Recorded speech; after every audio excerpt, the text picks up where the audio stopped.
And we are live. What's going on, y'all? You know what? It is Mr. Campbell. Say, Mr. Campbell, wait a minute. It's Thursday. It ain't HBCU Coaches Corner on Tuesday. It ain't sipping on Sundays on Sunday. What you doing on Thursday? Well, let me tell y'all something. See, me and Scotty, y'all don't know. That's my son. So me and him have a lot of conversations. Guess what? You'll be shocked that guess what? We talk more than just HBCU stuff. So we talk NBA, we talk NFL, talk Power 5. So you know what? On a Thursday, I said, you know what? We got to throw down. So that's what we got. So we got a new show that we might start called the Throwdown. But you know what, though? We get ready to throw down on one topic. And the Throwdown is basically going to be this, guys. It's going to be one topic that we're going to talk about. We're not going to be talking about no hot topics or anything like that. We're going to stick to one topic. And this topic is really going to be about the NBA, LeBron James, and free agency, because guess what? It's a lot of people talking. So, man, I'm going to say it right here. First of all, let me introduce the people that join me on this ride on the Throwdown. We're going to start with my boy, Herb, what's going on? HBCU Hoopsweekly. Herb, talk to the folks. Man, I'm good, man. I'm good. Just these dog days of summer. Back on the road in the workforce. Scotty, I'm in your in your former neck of the woods in northernmost Moco, going to fresh. Hey, yes, sir. Yeah, man. I'm like 240, baby, 301. Yeah, we in there. Yeah, man. Being a DC/PG County kid, that's odd. That's kind of what it is. Hey, listen, man. Not everybody has the tax bracket to be in Moco. You know what I'm saying? They just watch out, bro. Yeah, he is. That boy making some money, ain't he? Man, listen, dude. My job takes me out past Clarksburg and. Man, that's different. That's different. Man, Clarksburg is different. That's different. Yeah, I remember when it first caught up, I was like. It was like the boonies, and now it's like all built up. That's crazy. Yeah. Clarksburg, Boyd's out there by the outlet. Yeah, it's crazy out there. It's nice. A lot of I call Maryland Townhouse City. Like you can find a townhouse in Maryland like nobody's business. Man, listen. Now, once again, you know what? He's working hard down at Alabama A&M, the university. But guess what, though, guys? They told him certain things he can't talk about, but they didn't say nothing about the NBA. They did not say anything about the NBA. So guess what? He's back. He's back. He did not. Y'all have no idea. I've been working on this because my boy been sitting up there. Hey, listen, let me tell y'all something. Because this I love this boy right here. But I know he'd be dying. He be wanting to get that microphone. He'd be like, Mr. Campbell. And you know what? Though? He got a family. He got to protect the net. And I got a mortgage. I got a mortgage. So there's nothing he can do that can get him in trouble because guess what? We're gonna talk about the NBA, the NFL, and we're gonna talk about this. So wait a minute. So look who done popped up. So see, and I'll say listen, he's always good for a pop up. Always good for a pop up. Just come to the cookout. Man, I just wanted to remove that banner. I ain't got nothing to say. I'm just listening. I'm just listening, brother. That's all. I'm just doing some tech support. That's it. That is. See, that's my guy. Look, HBCU Coaches Corner, Rocky Miller. Like I said, but Rocky, this is a really big because Rocky, I saw your post that you said now you ain't a Laker fan. So we go out the. Oh yeah. I need to find a new team, man. Soon as Braun make our decision, I'll have a new one. So absolutely. So listen, man, we gonna get right into it because the news of the day. 8 years of Lakers.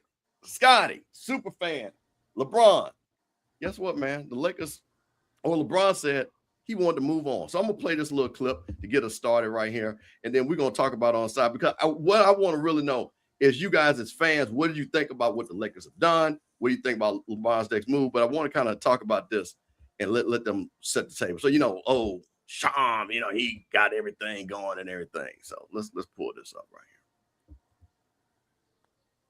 And let him talk about it. Here we go. James, point blank, wanted an opportunity to go somewhere where he can have happiness. And what does happiness mean? Sources close to LeBron James told me a place where he can play meaningful basketball, can compete on a night-to-night basis. And we've seen the last couple of years, there's been a lot of changes come to this Lakers organization. So for LeBron James, the priority in leaving LA and going to a new home is finding that happiness and finding a place where he can compete at the highest level. I'm told this is not going to be a financially driven, money-driven decision for LeBron James coming up. And then you get to the who of it all. I am told LeBron James will not be in a rush in his decision, but expect a dozen teams that are contending, teams that have aspirations to potentially go far in the playoffs. Reach out to LeBron James, express interest.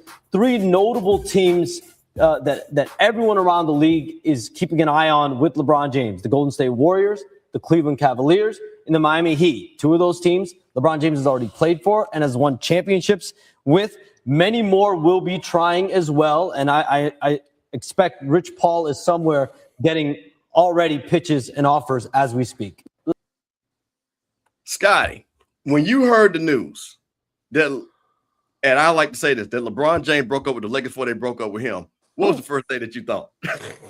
Honestly, I was shocked. I thought, if I'm not mistaken, I could have sworn that he said that he was going to end his career as a Laker. I could have sworn I heard him say that. I could have sworn somewhere he was like, hey, this is my last rodeo and things like that. So I was a little shocked. But as a LeBron, I want to be very clear to everybody out there. I am a Mavericks fan. That's my team. The Mavericks are my team. I am a LeBron fan. Okay, I just want to make that because, I want to make that delineation. I am a Mavericks. The Mavericks are my team, but I'm a LeBron fan. So I feel like Rocky, as we make our decision, right? As which honestly, I was talking to one of my coworkers. I was like, it would be dope if he called it the last decision. That would be fire. Like a series called the last. Listen. Just saying.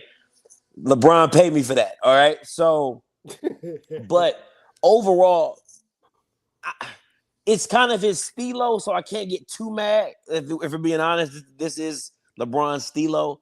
I know we'll get into where he will go, where we think he'll go, but overall, I'm kind of glad he left the Lakers. I really wasn't a fan of him being on the Lakers. I'm just not a Lakers guy, honestly. So, good riddance. That's my good riddance to the Lakers.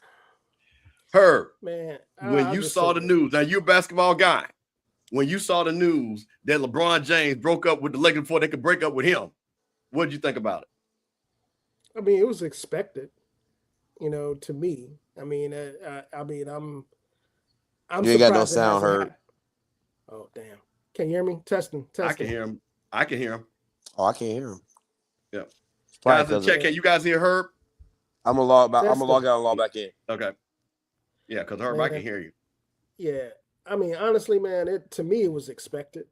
I mean, especially with some of the moves the Lakers made in the last couple of years. I think people need to understand a couple of things. One, regardless of how great LeBron James is, and he's, and look, I mean, he's arguably in the top 3 right now in terms of all-time greats, for real talk at this point. But, age catches up with everybody. And particularly with the way the league is going, you have a guy that is, absolutely right. He led the league in fast break points at 40. At the same time, league leaderships, team leaderships don't care about that. They're always looking for, one, caps, getting rid of cap, their finances, balancing those books, and getting younger. That's something that has always been the MO for the league. Now, I'm not saying that's a driving factor here because I think out of all people, I think LeBron James has, kind of effectively, laid the groundwork where he can make his own decisions on his own terms, at any point in time.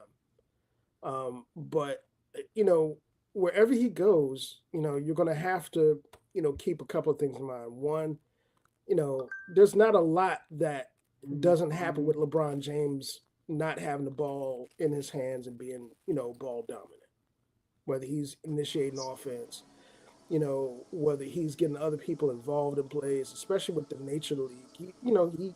He dominates a lot of offensive possession, on that side of the floor, with the ball in his hands. He's a hell of a facilitator. Always has been. So wherever he goes, that's something that's going to be in mind. I could see him going back to Cleveland. I can see him going back. No, wait. No, hold on. You getting too far ahead. That's what Herb do. That's what Herb do. Yep, See, hold on, slow down. You see how I did, right? I let my opinion go. And I got a whole setup because I literally have the list of teams. So I want to stick on this point right here. My bad. Yeah, no, that's okay. But see, Herb, listen, one thing about, and I'll have to, I got to make the joke because guess what? We're on the Offscript channel. It's the Throwdown. Me, Scotty, Herb, Rocky Miller channel. Guess what? Because we let Herb talk over here. So that's all right. Herb, I know you get excited when you come over here with your boy. So it's okay. It's okay. Football. Yeah, you know what I'm saying? Listen, we let you talk. So yeah, man. So the thing about it, and I just want to say my piece. I wasn't shocked because it was so obvious they wanted to get up off of LeBron and that cap and move forward and let Luka have that team. But the one thing about it, and I think this reminds me, you guys, it's got I'll ask you this question. It reminds me of two things. It reminds me of Peyton Manning, even though he had gotten hurt. With the coach. And the coach like, we got a new shiny toy. And they, this is Peyton Manning going out the door. And for whatever the reason, and I still don't, because he was playing at a high level, Tom Brady leaving the Patriots and going to Tampa. That was crazy. That was crazy. So when I saw this, because you got to understand something for LeBron. This has got to be the first time ever in his life of playing basketball where they don't want you. This got to be. I think the thing with the I don't want you is I think Laker fans never really accepted him. So it was never really like their guy. You know what I'm saying? He never really was their cup of tea. So it's one of those things where you guys just tolerate. When you're dating a girl, you're just tolerating her. You know what I'm saying? Like she tolerating you tolerating her because we got a lease together, right? Like, once this lease over, we go. You know what I'm saying? And I think that's what really boiled down to with the Lakers and LeBron. It's like the lease is up. Let's just part ways. Let's just no harm, no foul. We'll part ways. Now, do I think LeBron leaving the Lakers make them a better team? No. But hey, they're the Lakers. They'll figure it out. So that's where I'm at with it. Herb, what do you think? I think you got something to say. So, and I'm just going to add on this. I think when LeBron came, and I think there was two things, because you got to remember the timeline. Kobe just retired. And I think that, and you remember, this is the time him and Kobe were challenging each other. And I think you had people that Kobe's the best player in the league, and then you had the LeBron people. And I think the Kobe people never, to Scott's point, ever accepted LeBron. Yeah, I agree. Never. I think that's so. Go ahead, Herb. What do you think?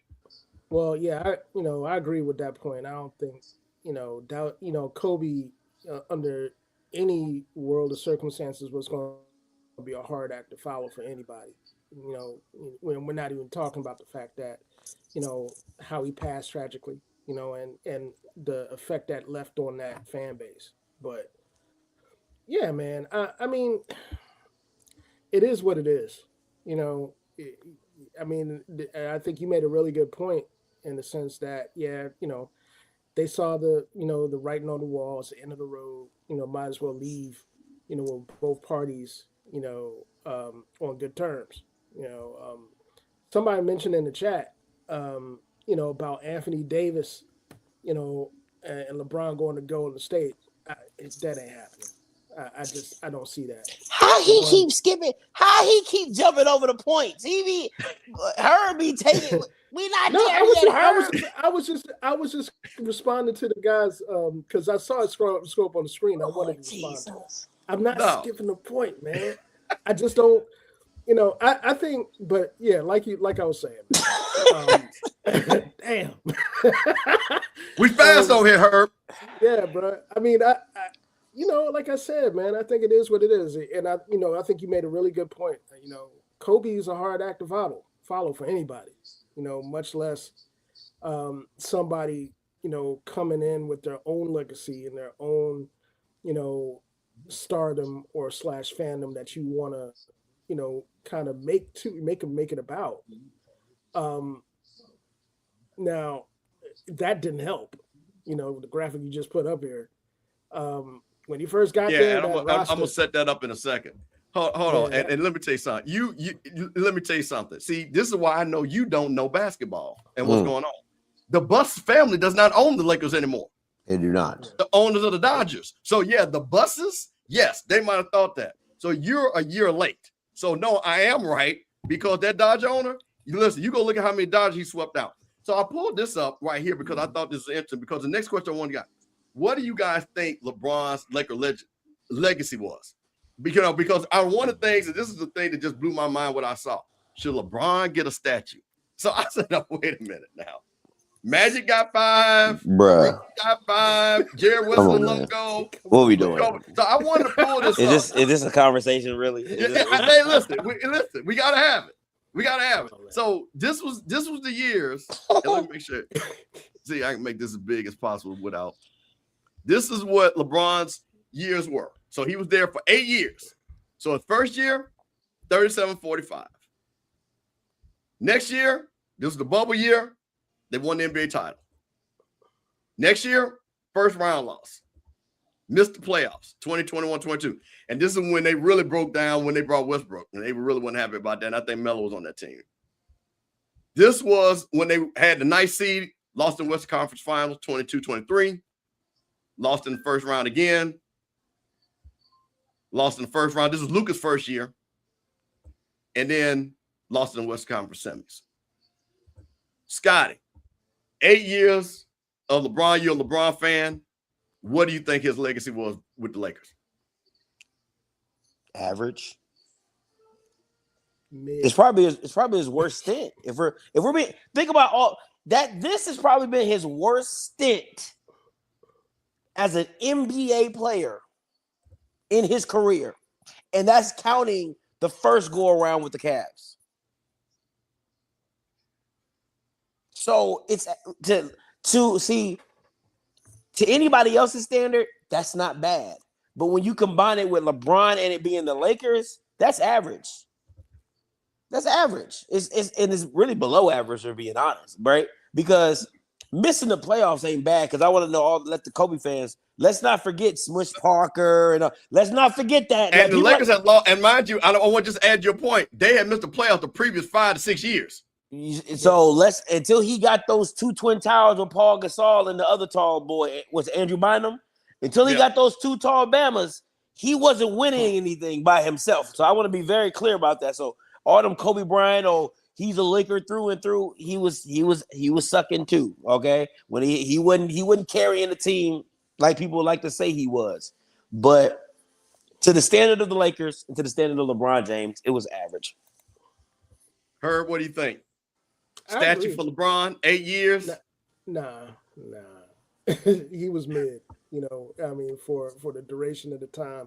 I mean, even that championship they won, it's always going to have an asterisk by it because, it's the bubble. You know what I'm saying? So, again, it is what it is. There's a lot of, hope when he came there. But if you're asking, people that are outside of Laker fandom, whether that was worth it, as somebody that's outside of that fandom, nah, it was mid at best. I think, and that's something that I think is going to, roil a lot of people that are more so LeBron fans than simply Laker fans.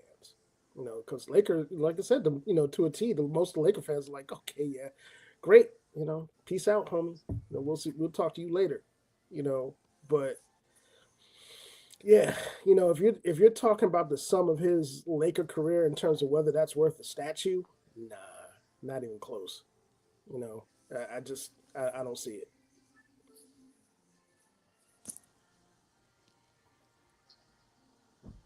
You're muted. So this kind of leads in. So ESPN kind of talked about this, and then this is going to lead into the next discussion about where she should go. I'm gonna play this video and then get you guys on the other side to see what you guys think about what they said about LeBron's legacy here.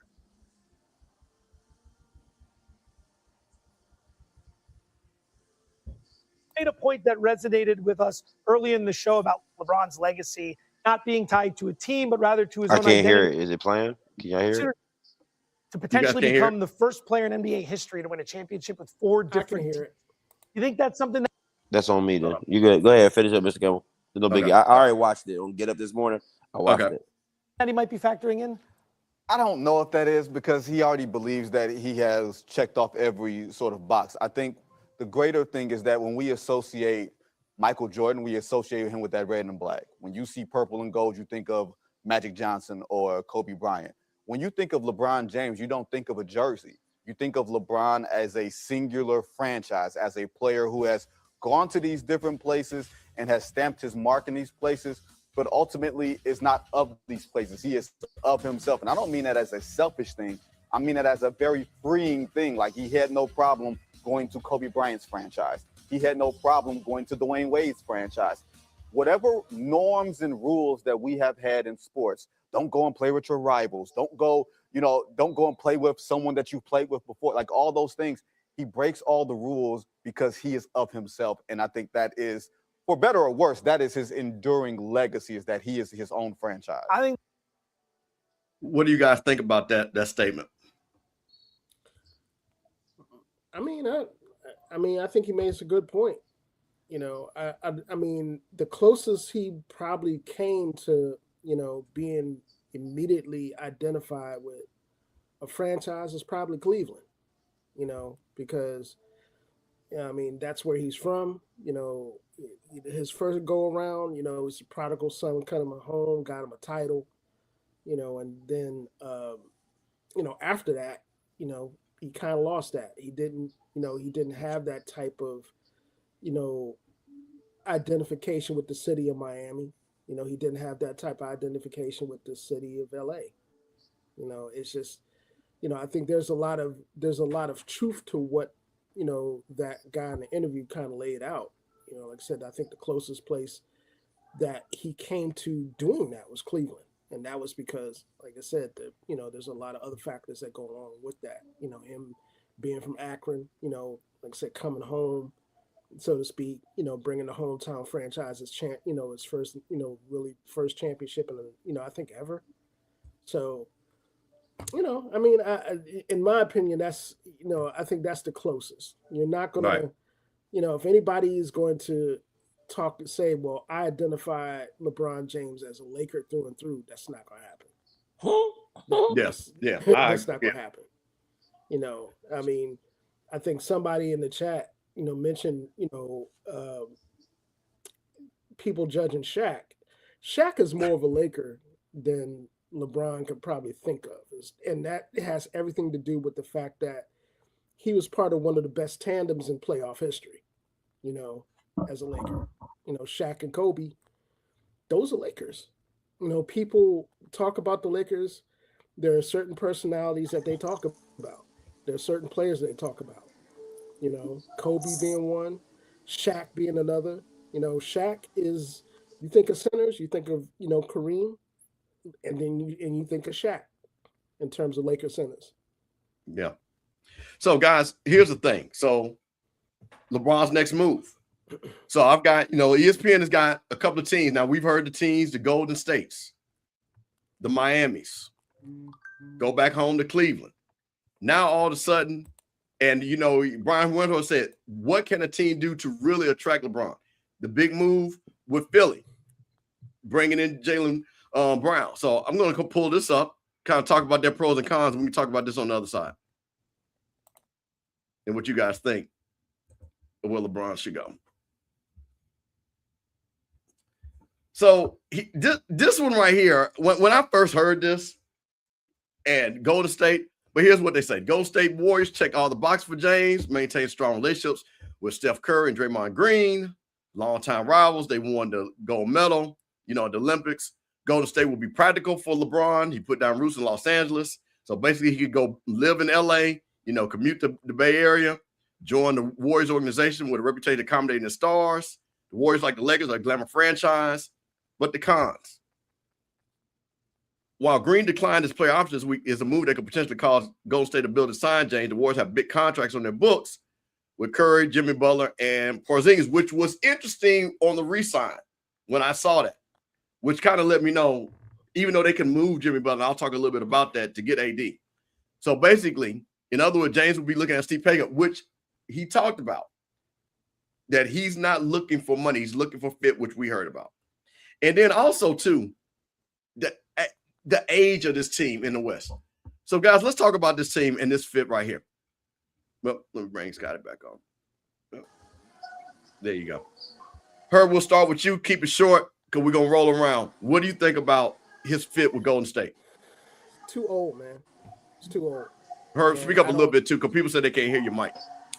Testing. Can you hear me? Yep. Yeah, just speak up a little bit. He's in testing. Hey, man, force of habit. Yeah. Okay, back up off me. Yeah. Go ahead. I mean, the first thing that comes to mind is age, man. You know, I think, you know, yeah, I agree. It would be fun to watch, but, you know, you got to think about what that age translates to, you know, during the full season. You know, you got another year, you know, Steph Curry, you know, obviously Steph, you know, has got skills, age, you know, that are ageless in terms of shooting and putting the ball in the basket. But yeah, I don't know, man. That to me is something that is, you know, it's precarious. Yeah. You know, and that's the other thing too. Somebody mentioned the trade for AD to Washington. Washington ain't doing that. Washington, you know, Washington's building a young core there with the Vance and some of those kids they got coming in, and I think AD and those guys are starting to buy into it in Trey. You know, I don't see that translating to wins immediately, but you know, I see that as a more amicable destination for Davis as opposed to going back west. Yeah. You know, Scotty, what do you think? You got Golden State down the road, Steph Curry. They said I always want to play together. What you think? One, I think everybody who hates LeBron is going to confirm why they hate him because of stuff like that. Like that's really for real. Like that's like it's he's the guy that goes to the court and he's like, oh, I'm just gonna wait till the good team is available. Like, you know what I'm saying? Like, you don't just jump on and play. You gonna sit and wait. Hey man, can we pick you up? Nah, I'm gonna wait. I'm gonna wait for them.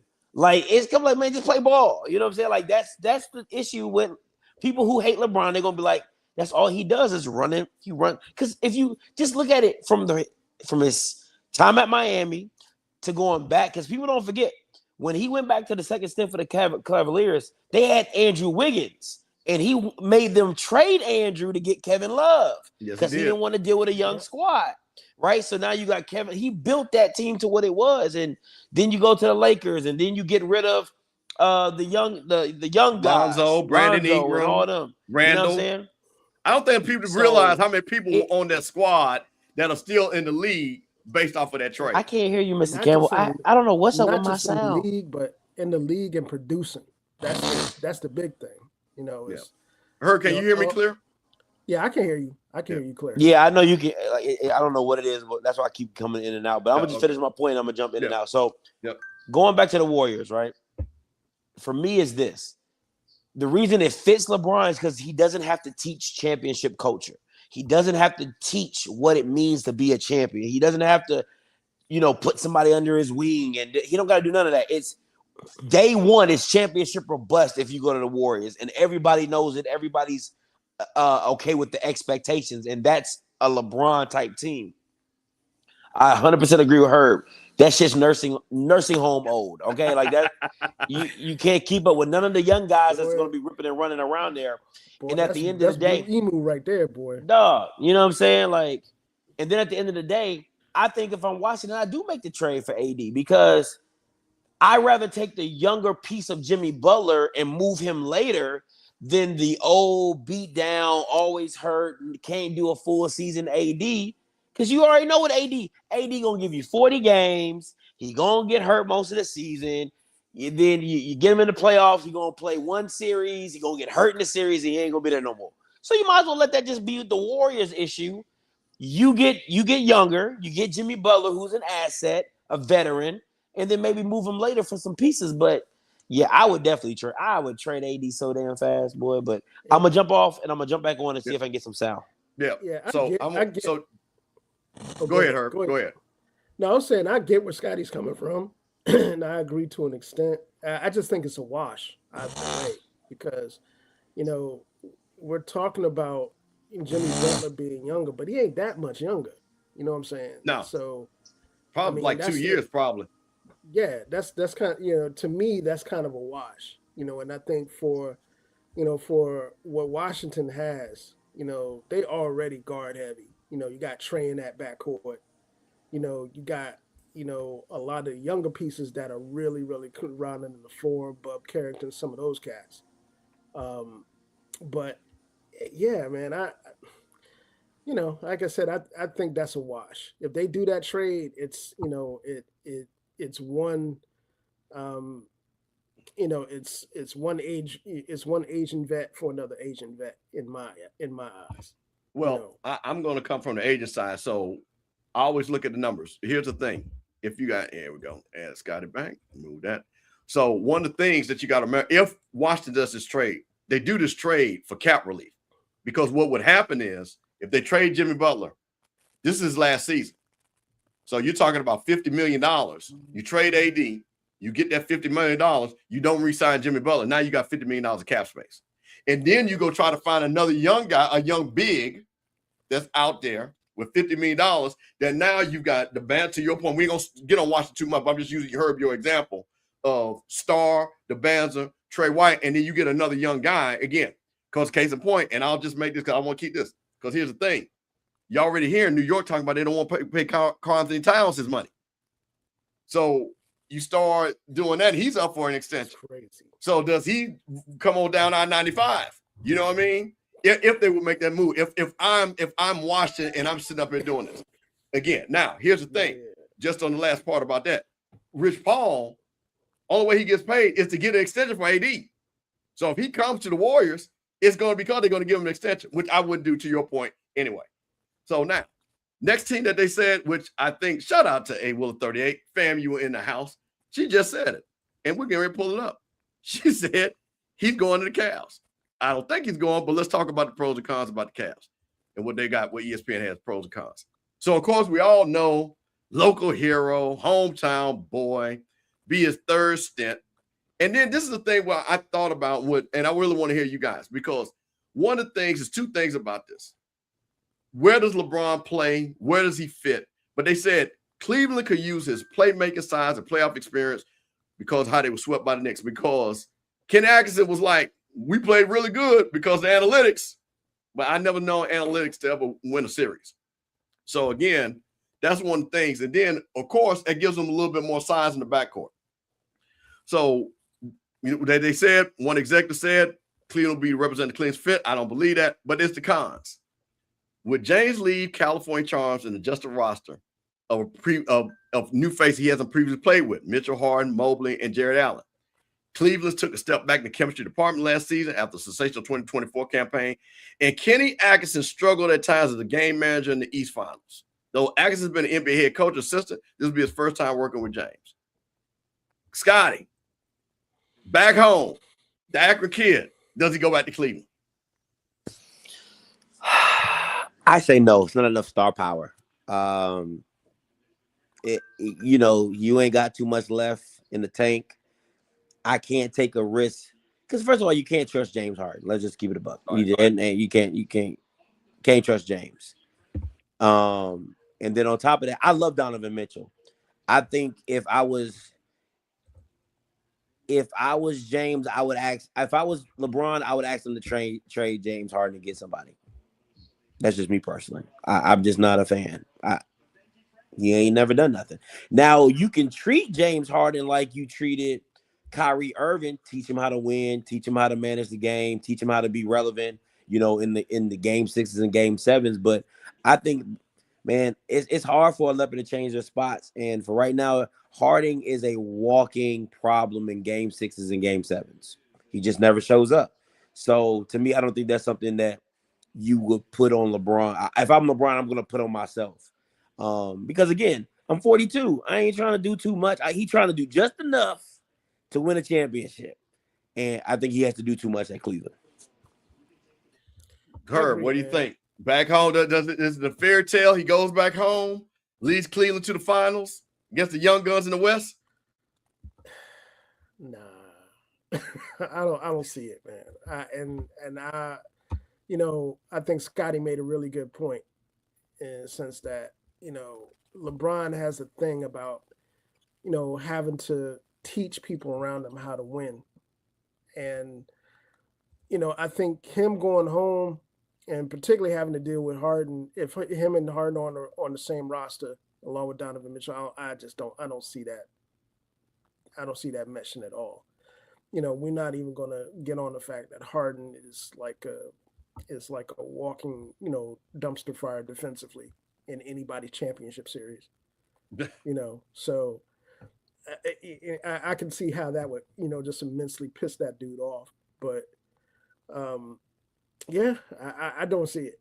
I think there's just, there's some, don't get me wrong, there's some pretty impressive pieces there at Cleveland, under different circumstances. If he was coming back, I could see it, but with the way it's made up, and again, Harden is the big name that's on the roster that is a liability, and as long as he's on that roster, I don't see those two coexisting in the same spot. Yeah, I totally agree, and I'm gonna keep it moving because I want to get to the next through. Everybody wants this fairy tale. LeBron comes back to Cleveland, but I don't like the fit of the team. I don't like the fit.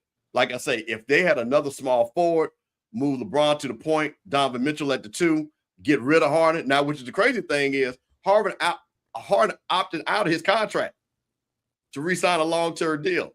So here's the funny thing. If Cleveland wanted, let's just say, because we know LeBron, let's just say, I'll come, but Harden, I can't play with him.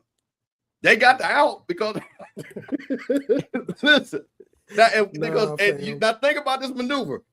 And I don't know what piece would be, you know what I'm saying, what LeBron is out there, but let's just say a 3-and-D guy or a really good defensive guy, because that's what they would need, you know what I mean, to fit that team. The opportunity, and what's crazy, because Harden opted out, they could give LeBron a little bit more money. So he could get a little bit more money, kick Harden out to you guys who I think we all agree. Well, you know what? Hey, sign Rui. You know what I mean? You could do that for a little bit of money. And you probably could get another guy with what to fit on the Harden. Because according to LeBron, he's taking low money. I like that. If you had Rui, Jared Allen, Mobley, LeBron, and Donovan Mitchell, I think you got something there. I like that a lot. I like that a lot. I think the question that goes is, can you win a championship with LeBron being your number 2? That's the only question. Can you win a championship with LeBron being your number 2? Yeah. And that leads me. So you know what? That's a great tease because that leads me to the next team where he would not have to be the number 2. So let's talk about where I think, and this is why I think he should go, but I'm gonna let you guys go. I think he should go to this squad right here. The Miami Heat. And Scott, as you talked about it, James' previous stint with the Heat was the most successful of his career. We know he won 2, went to the final 4 straight years. And of course, they got the Godfather, Pat Riley. And as a lot of people think in the NBA, Eric Spoelstra is one of the best coaches. He knows how to deal with LeBron. And guess what? They got Giannis down there. They lost Tyler Hero. Norman Powell just signed with Chicago. But guess what? You got Bam Adebayo. Also, you got, and don't forget this, they didn't say this, Andrew Wiggins is down there. So now, the cons, where Antetokounmpo and James be able to get the most out of each other, Antetokounmpo star partnership, which I don't even think this is not even comparable. Damian Lillard, Spudderman, I don't even think that's comparable. James never seemed fully satisfied with his reduced offensive role with Luka Doncic as arriving in Los Angeles. Style of play could be another tension. Antetokounmpo is his best when he can get downhill, while James more comfortable controlling the games at this stage. I think right here, the Miami Heat, will be the team because, Scotty, to your point, I think what LeBron could do is what he did to the Olympics. He could pick and choose. And when it was time for LeBron to be LeBron, he got it going. And then, Steph, you know what? You go ahead and take it home. But I'm gonna get this 15 minutes in. And he was and this at LeBron. Think about this in the Olympics. All these guys, and they still said LeBron was the best player on the team because of the way he facilitates. Scotty, what do you think about him going back down to Miami? I really pondered on this. If I had I would say this isn't my number one choice. It would be like my number two choice. Because to me, with positionless basketball, you talking about a 3, 4, and 5 that I mean, like, that's just ridiculous. Like, if you think about LeBron at the 3, Bam at the 4, Giannis at the 5, and the way how versatile Bam and LeBron can play, that is unreal. The only issue, there's no point guard. That's facts. There's no point guard. Like, you're not going to ask LeBron at 42 to be the point guard for 82 games. You just ain't going to do that, right? Yeah. So I need a point guard. I need some, because you can find guys that can shoot. You can find guys that can do 3 and D, but you need a facilitator and that can coordinate and smart. Like, if they could just get a Rondo and put him on, man. Well, let me ask you this, and I don't know how, and Herb might know this, but I'm glad you said. Why does my sound keep going? So I'm gonna throw this out here, and hopefully, Scotty, you can hear this. Let me know if you can hear this, because I want to get your point. But Herb, I want to get this. Portland has a plethora of guards sitting up there. What I was thinking about. You got Scoot Henderson, you got Drew Holiday. That, again, now, Scotty, to your point, Scoot would be young, not experienced, but doesn't, because he's around these veterans, can he be like Mario Chalmers was? That took that beating from Dwayne Wade and LeBron to be just a functional, and Scoot is a better offensive player to me. Let me, Scott, bring it back. Scoot is a much better offensive player. So there's Portland out there that's got this plethora of guards. And like I say, Drew Holiday, maybe they probably can't afford, because he would want top dollar, because he's a top dollar steal guy. But a Scoot Henderson who's still on a rookie contract, what do you think? So, Herb, what do you think? LeBron to Miami? Yeah, a couple of things. I think that's, of all the choices we've talked about to this point, that's the best personnel match possible for a lot of the reasons that you and Scotty kind of laid out. The 3 and 4 and 5 positions, in terms of the versatility that would offer the league, is ridiculous. LeBron can run point forward in spots, but he's not gonna be running that. The good thing about that, though, is that there are just so many really, really good point guards that are in the league right now, and not just point guards that are unattainable, but point guards you could get on the cheap. You know what I'm saying? So it's, to me, if I'm LeBron and I'm looking at potential places that I want to go and make an impact and win and have the pieces to actually make that a reality, Miami would probably be at the top of the list. Of course, the requirement would be, hey, look, we need to find a point guard. You know what I'm saying? If we're going to go. And I like Scoot. I love Scoot Henderson. Scoot Henderson's got a ton of potential. Yeah. Heck, you got point guards on the rosters of just about every squad in the East, that could conceivably, just plug and play and really make an impact. And it doesn't have to be a big name to do it. You're not gonna. Yeah, in fact, I would avoid doing that. I know people are talking about, they're floating Ja's name, across the, in certain circles in terms of trade bait for certain places. But I wouldn't go to a big name. I'd take a really serious look at some of these rosters and who they can get rid of for trade space, cap space, and shop there, because there's just a lot of really good point guard talent in the league right now. So this squad made me think about Scott. The young guns. I don't know why I can't hear you, Mr. Campbell. I'm gonna have to get back out and come back. Okay. In. No problem. So this is when I saw this. The Timberwolves, Anthony Edwards, shout out to Anthony Edwards, Georgia's finest. LaMelo Ball. And Anthony Edwards was the one co-signed this trade because him and LaMelo are really good friends. Got a point guard. You got Anthony Edwards, as they want to say, the next face of the league, superstar. But they lost a lot of people on the front line with Julius Randle, Nas Reed in trades. But you still got Rudy Gobert. And you still have McDaniels. That's the small forward, right, Herb? McDaniels? Right. Yeah. So you could go LeBron, McDaniels, Rudy Gobert, LaMelo Ball, and Anthony Edwards. Now, mind you, this is the same team, again, that has gone to the conference finals last couple of years. So now, just kind of looking at it, James said, talking about he's a longtime fan of Anthony Edwards. And he's saying with Ball and James on board, the Timberwolves roster will be more championship ready on paper than any other point in Edwards' career, including during his trips to the Western Conference Final 24 and 25. If James wants a shot at fifth ring, he'd do a lot worse than Minnesota, which I thought was interesting. But the cons, leaving Los Angeles for Minnesota with culture shock, I totally agree. James must decide whether he would benefit from a lot of offensive load, which I don't think LeBron is trying to go average. And I keep hearing this.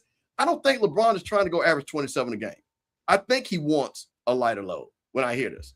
And then also, too, Minnesota, they don't have one of those big billionaires with a whole bunch of money. That's the reason why Karl Anthony Towns not on this team, because Alex Rodriguez and this guy Mark Lloyd have bought the team, and they don't have those deep pockets. So Edwards, Ball, and Gobert are already on the books for $126 million, though the money is believed as a top priority. James would like to receive better financial offers. Let's see if Scotty back. Scotty, you back? Yeah, I can hear you. Let me tell Scott, you. I'm gonna start with you. This is my 1B. This is my 1B team right here. Okay. You know what? Hold on. I know you so well. When I saw this, I said, watch. See, because you think out the box, and you listen. So let me tell you something, y'all. Once again, this is the Throwdown on Thursday night. Offscript, we got him on. Like I say, he ain't on no budget. He can come on and do what he wants to do. Got my man Herb right here on HBCU Hoops Weekly, man. We're talking LeBron. We're talking free agency. But here's the thing. Let me tell you something about me and Scott. And I know like the back of my hand. Anything old, he want to throw him out. Anything young, put him on the shelf. So go make a case for the young boy, Scotty. Go ahead. Listen. I love this team. The only hiccup, the only reason it's a 1B is because defensively, they would be a liability. They ain't got Nas Reed. Melo's not a great defender, but Rudy Gobert is a great rim defender. He's not going to ask to get the ball. You got Melo and Ant that can take a lot of load off of LeBron. You just got to find – this is the type of team you got to find your Josh Hart. You got to find your Rui. You got to find, those in-between pieces that just – they know they roll. But LaMelo and Ant – because Ant's done it by himself. Like, let's be – by himself. He's done it by himself. So – I love this team. I just don't think he wants to go to Minnesota. Yeah. But gosh darn it, this is my 1B team right here. If he went to Minnesota, I would be all on board. Choo choo. I'm on that train. Okay, Herb. You a little bit, you ain't the Gen X like me. Go ahead and make the case for the young boys. Man, what you think? I think that's I think Scotty makes some pretty good points about Minnesota's roster. I just don't think they recover from losing Julius Randle and Nas Reed, right. And some of those other pieces, man. It just that changes the entire defensive makeup of that team. And, Julius Randle, wherever he's been at, he's been an X factor. That dude is so, he's such a good two-way player, I mean, where did he go? I'm trying to. Julius got traded. He got traded to. I can't remember right. Wait a minute, because he was not in the Charlotte trade. He went to the Nets. He went to the Nets. Yeah, and I mean, and I'll be honest with you, man. I'm still looking at the Hornets sideways for letting LaMelo Ball go. In terms of that. In terms of that young core talent they had there, man, I don't get it. But I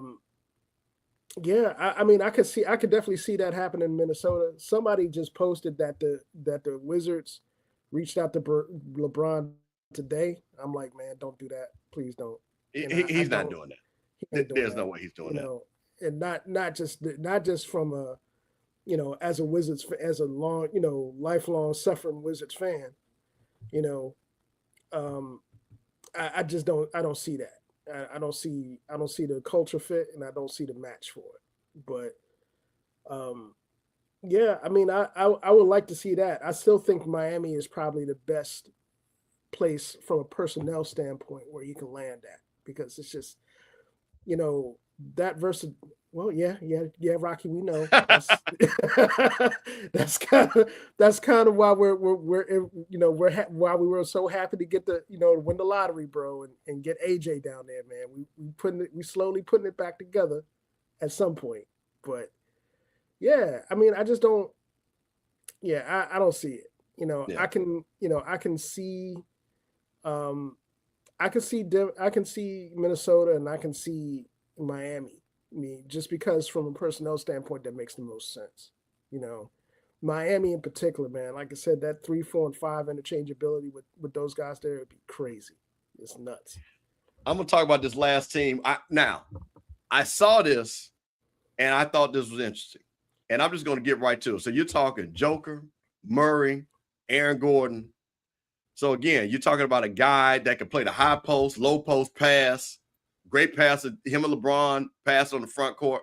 What do you guys think about the Denver Nuggets with the perennial MVP Joker and Jamal Murray? This is my third team. I'm not uberly excited. Jamal Murray, to me, kind of took a step back last year. He wasn't the Jamal Murray we had seen when they won the championship. So what his bounce back look like? Jokic is Jokic, you understand. You know what you're getting with that. But I just the team doesn't excite me. Like it wouldn't. And the West is hard. Like, let's keep it a buck. Like, you gotta go through San Antonio. You gotta go. I mean, it's not hard, but it's just like you gotta compete with OKC. You gotta compete with San Antonio. You gotta see those guys.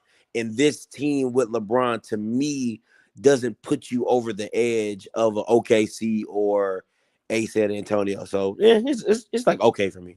Yeah, I don't see that. I don't see Denver for a couple of reasons. One, him and Jokic kind of occupy the same space offensively, meaning that they facilitate a lot of people. The teams run a lot of offense through them. They got to have the ball in their hands, to facilitate and be a catalyst for other people. Jokic does it a different way. LeBron, can initiate offense at the top of the key in half-court situations. But you can't, again, it's one of those situations, you can't really rely on that for an entire season. And I know he's looking at the fact that, I could do it for 40 games or so, but who wants to do that for the entire season? I want to be able to expend the least amount of energy and wear and tear to get to a championship. And I simply don't see that happening if he went to Detroit. I mean, not Detroit, but Denver, simply because, like I said, they offensively occupy the same types of space. And defensively, that's, again, an issue. So, that's been Denver's problem, defense, right? That they just can't put a defensive team around, Joker. And that's when and that was the one thing. What's my guy that they lost and he went to Orlando? He played for the Lakers. It'll come to me in a second. But one of the defensive guys that played guard. So when you lose that defense and you bring LeBron in, I think you're going to score a lot of points. But as we well know, and this is what has kicked Denver out of the playoffs last 2 years, defense. So with that being said, we're going to wrap up with LeBron because we got whoa. Philadelphia. You know what? I'm glad you said that because actually I was gonna. So you know what? Let me do this. Okay, that's my 118. Yeah. Hold on. So I was gonna tie it in, but you know what? Though, let's do this. Let's play something because I was gonna tie it in on the next subject to kind of go into that, but we can tie that in. It'll lead into that anyway. So you just said it. A new team has popped up after this list was made. Now I can see And that. it's those Philadelphia 76ers. Sean, what you got to say about this? Oh, hold on. I bet you'll be a commercial watch. Hold on a second. Let me see. I should have booted it up. It'll probably be a commercial. Watch. Yes, I had. Hold on one second. Let me take that down while the ad plays. But no, I want to talk about that. So, Philadelphia, when you're talking about Maxey, Edgecombe, Brown, Embiid. Healthy Embiid. If healthy. Healthy Embiid. Well, you know what? I'm going to tell you like this. And as this is getting ready to get, I don't even need a healthy Embiid. I need Embiid to just be ready for the playoffs. Because with this line, because here's the thing with this lineup, and we're going to get into this because this is going to really tie into what we're talking about. This is when you do load management with Embiid. You know what? I'm going to make you play the TV games to look good, and the rest of us can beat the teams at the bottom. Because if you're going LeBron, because let's be clear. Jaylen Brown is going to try to win the MVP on somebody's ass. I don't care what nobody says. Let's be clear. Because the level of disrespect, and we're going to get into that because I'm super excited to talk about this. Let me see if we got this thing ready to go. Okay, it's almost done. But when you're talking about the level, you're talking about Tyrese Maxey who could score. Like you say, Embiid, LeBron, Edgecombe, who now is looking like, where do I fit in? That guard rotation is ridiculous. That right there, Scotty. What do you think? Go ahead, and we'll get in that. Go ahead. It is. If I'm LeBron, it is a no-brainer. Yeah. It's it's an absolute no-brainer because I got a point guard that can put the ball in the bucket, can facilitate. I got a two guard that can get as hot and streaky as anybody in the league. I got Jaylen Brown, who's a veteran champion, finals MVP. All LeBron got to do is manage the game. Like, that's literally all he has to do. He doesn't have, and he can play power forward. He can play three. He can play whatever. If you want to go small, you can go with him at the four and probably get another a backup big to protect Embiid or whatever. But to me, it's a no-brainer. I'm going to 76ers. I'm going to play. Here we got the video up. I'm going to play this video real quick. Sixers are pitching LeBron James and his agent Rich Paul at Clutch Sports in the wake of getting Jaylen Brown aboard. We know the face of this team, Tyrese Maxey, he has a relationship with LeBron James. But listen, the Sixers are a late inclusion in this process. Over the last 24, 48 hours, teams around the league that I speak to, this has been Cleveland, Golden State, Miami, as far as the teams that make the most logical sense for LeBron James. There's always going to be one or two others, right? A team like the Sixers. But in the meantime, the Sixers are not just waiting around. They did add a big piece today. Anthony Simons, a major scorer for them, coming off the bench, moving forward. 2-year, $12.3 million deal. He's going to provide a floor spacer. We know Jaylen Brown and Tyrese Maxey love to drive and kick. And so to have that outside shooter, that's someone that they're going to rely on moving forward. But we'll see what happens with LeBron, I think, over the coming days and weeks, potentially. But Anthony Simons, a big addition for them on a new 2-year deal. That's just, look, I'm just going to Herb, what you got, Herb? I'm going to lay this out here before we even do the LeBron analysis to go in there, man. The pieces that Philly has picked up, they're already deep. I mean, when I say deep, they are championship contender deep in terms of some of the, the guard and the forward pieces they picked up. We're not even talking about Jaylen Brown or Maxey or the rotation that we've been talking about. Now, you add LeBron potentially into that mix, as a plug and play piece at the 3 to 4. In some instances, you could probably put him at the 2 in a pinch, depending on who you playing, when you playing.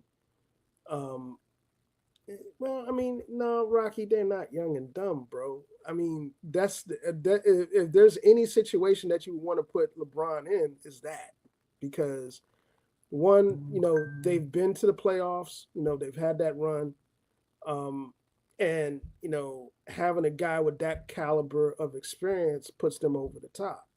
You know what I'm saying? So, I mean, think about it. You could, potentially have a five, out there with an Embiid, LeBron at the four, Simons at the two, Edgecombe or Maxey at the one.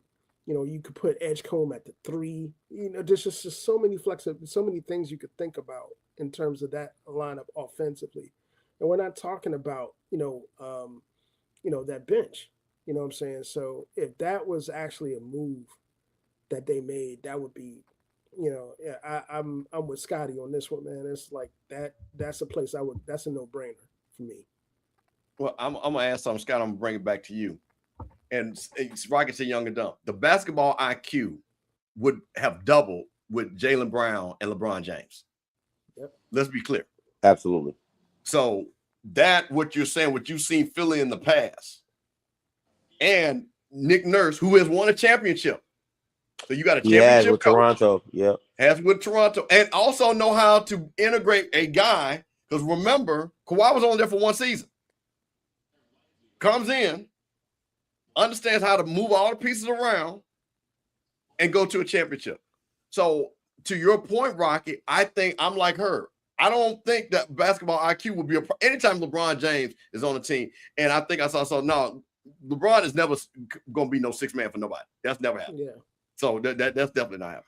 So, and like Isaiah said, now you're talking about a defensive team, a defensive coach. You've got Embiid who can block shots. You're talking about Jaylen Brown, who's already said, I'm the best two-way player in the game. You got Maxey, like I say, driving kick, as they talked about, and Edgecombe, who's already a great defensive player as a rookie. So when I saw that, Scotty, what you just said, I think that if that was the take, if he wanted, because see, to me, if I'm LeBron, and this is what I want to get you guys, what do you think LeBron, A, is this his last year? And two, if he's going to keep playing, is he like, I'm not trying to just get rocking chairs. I'm trying to get another ring to piss people off. Because I want to get that 5. I got to at least get the Kobe and Magic. I might not get the Mike. But if I get that 5 and I get it with another team, what do you guys think? So what do you think LeBron's playing for right now, Scotty? A ring. It's championship or bust. It's just real simple. Now, to me, I think if you're looking at championship, the only reason why, to me, Golden State, I would lean that way is because there wouldn't be egos, right? Because everybody's on the same. Everybody, see, when you have like young stars, you have to fight with that ego of this is my team, this is me. I'm the new sheriff in town. All of those type of things. But when you're dealing with the Golden State Warriors, Draymond knows his role. Played it, you know what I'm saying? If AD get there, AD know his role. LeBron is gonna know his. Everybody's gonna know their role, and everybody's gonna fit to what is best for the team because they're like, hey, our goal is to win a championship. The only problem is that if I'm LeBron and I'm at Golden State, how do we deal with Wemby? How do we deal with Wemby at Golden State? Right? Like Draymond can only undercut somebody so many times, right? So it's that for me. That's why in the East is not easy. Like the East ain't easy. So No. It's all about, what it is. But to me, a team that was picture perfect ready to say, hey, let's make a run. Philly. Herb, what do you think about LeBron's fit? Well, you just kind of talked about it, but answer with my question. You think this is for him? Is fit to get to a championship? Is that what you really believe? What LeBron is really looking at? Yeah, I think it's championship or nothing. And I think I think you made a good point. He's doing it to piss people off. You know what I'm saying? I mean, the reality is that if he wanted to tomorrow, he could go out, leave the league on his own terms, and still be a first ballot Hall of Famer. No problem, no sweat. I think, getting another ring,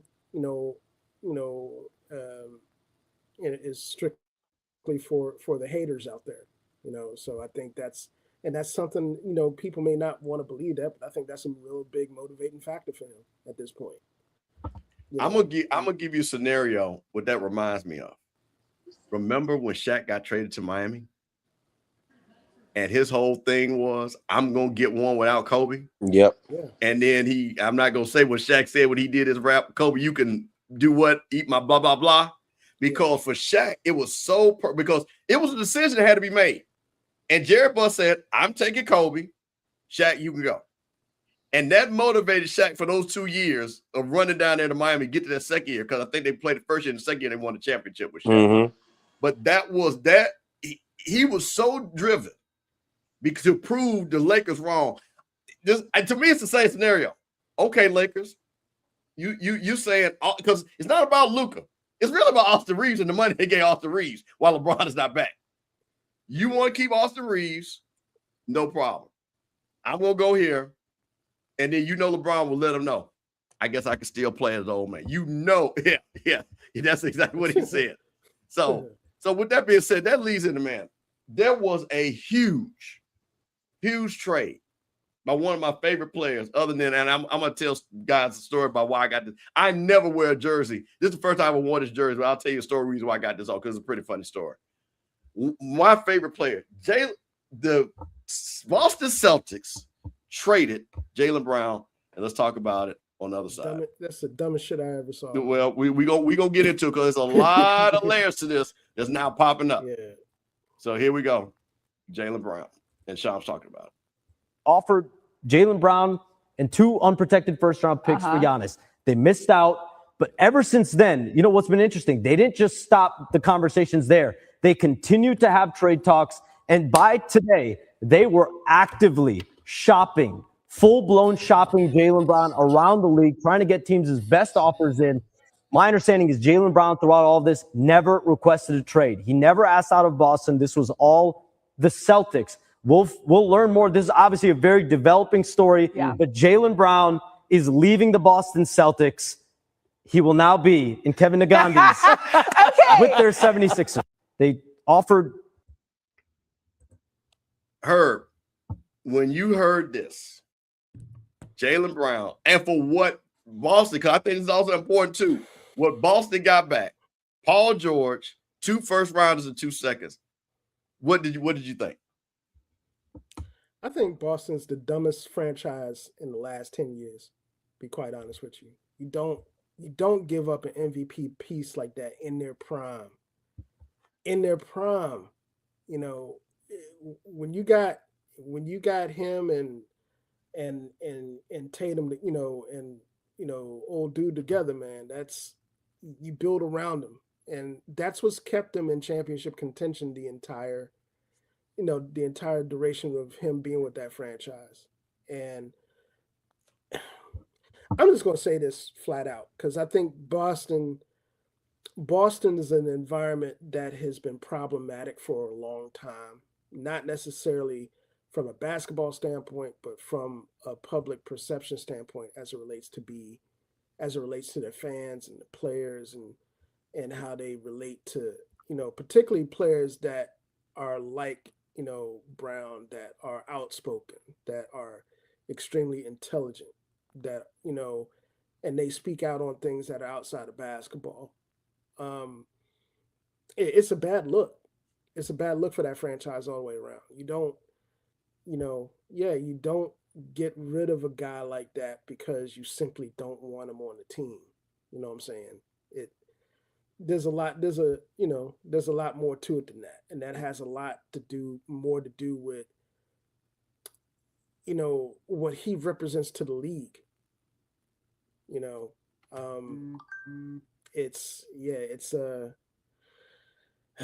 I don't get it.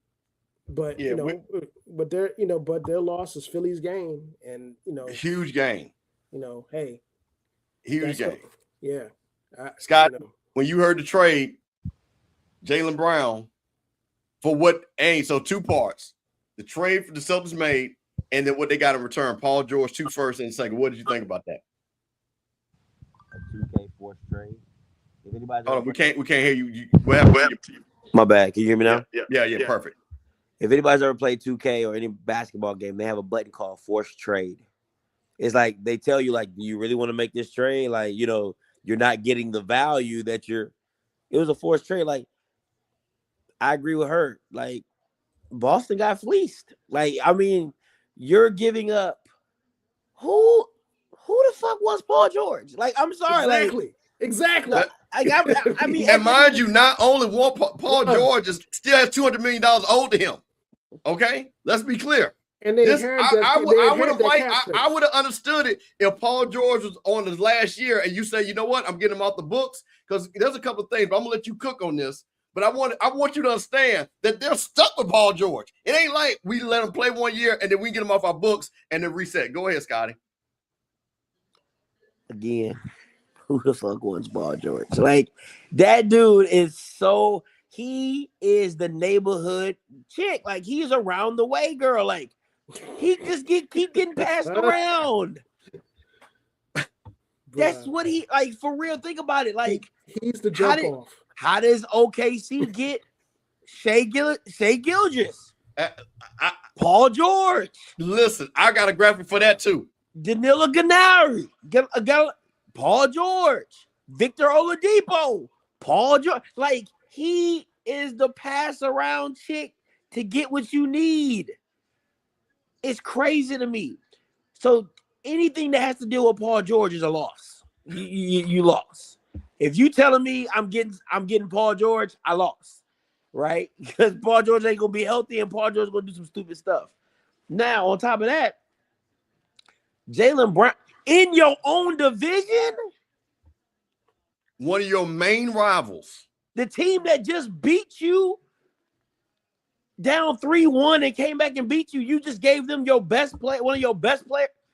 You got to be the dumbest white man in the world. Like, that doesn't make any sense. I'm not going to, if I'm trading you to anybody, it's damn sure the team that just beat me down 3-1. Come, man. He's stupid. I'm going to give you guys, and this is, again, and this right here, because I'm going to start with the three things that have been said of why this trade happened. And I'm going to save the last one because that's the one that's burned me up the most. First and foremost, which was crazy, the analytics that said that Jaylen Brown was the seventh best player on the team. And they couldn't go any further with him and JT. So when I heard that and they said, oh, Derek White, analytics are better than Jaylen Brown. You tell me in what draft or any time that you're going to pick Derek White over Jaylen Brown other than the Olympic team, which they screwed Jaylen Brown. The second thing, which I believe has to do with it, is that Boston has new owners. Jaylen Brown is up for extension, Herb. 2 years. You know what he's going to get in that 2 years? $142 million. Yeah. Mind you, because he's on the Supermax, because he keeps making NBA All-Star teams. Mind you, guess who's 2 years behind that on the Supermax? They're saying when Jason Tatum comes up, he will be making $100 million. So does finances come in there? But the last thing, and this is going to get to me where I want to get to, because I got some clips I want to play and get you guys' opinion on, is that Jaylen Brown's personality is the problem. So I'm going to play a couple of clips because some of this personality thing, and guess what? This is a Throwdown on Thursday night. Mr. Campbell, Big Herb, Scotty, free Scotty, got him on. We're talking about NBA hoops, LeBron James, NBA free agency, and Jaylen Brown. We are on the Offscript channel. We are on the Rocky Mill channel. Please hit the like button. Doing a new show, new concept, talking about the pros. But here's the thing, and I was really shocked of the person because he's an HBCU guy. But this is what I'm going to pull it up, said about Jaylen Brown and what he thought about why he got traded. And it just blew my mind. Stephen A? No. No. Stephen A. He's almost as bad. That's Avery Johnson. Listen to what Avery Johnson says about this Bama here. Here we go. Lead a team to an NBA Finals as a 1A player. And this is what Jaylen hears. This is what he hears. He's a terrific player. He's got to have Jason Tatum. Okay, if you put Jaylen Brown on the New York Knicks team and you remove Jalen Brunson, they're not a finals team. I'm telling you. So this guy, I respect tremendously his game, but Jaylen Brown can't go to the New Orleans Pelicans and all of a sudden they're an elite team. Jaylen Brown cannot lead a team. Herb, Scott, what in the hell is Avery Johnson talking about? He can't lead a team? Did I not just see Boston? I'm gonna put out my disclaimer before I start talking. The views of Herbert Seward are not necessarily the views of the Throwdown or the host, Mr. Campbell, or our guest Scotty, or any other entities thereof. Okay. Now that that's being said, Avery Johnson full of shit, and I'm just gonna say that flat out. He makes a equivalent. He makes a comparison between him and Jaylen Brunson that makes absolutely no basketball sense whatsoever.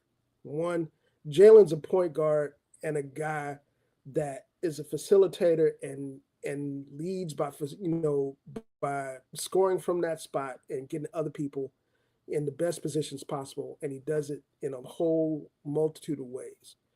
Jaylen Brown is arguably the best two-way player in the league, period. He's a Swiss Army knife on both ends of the floor.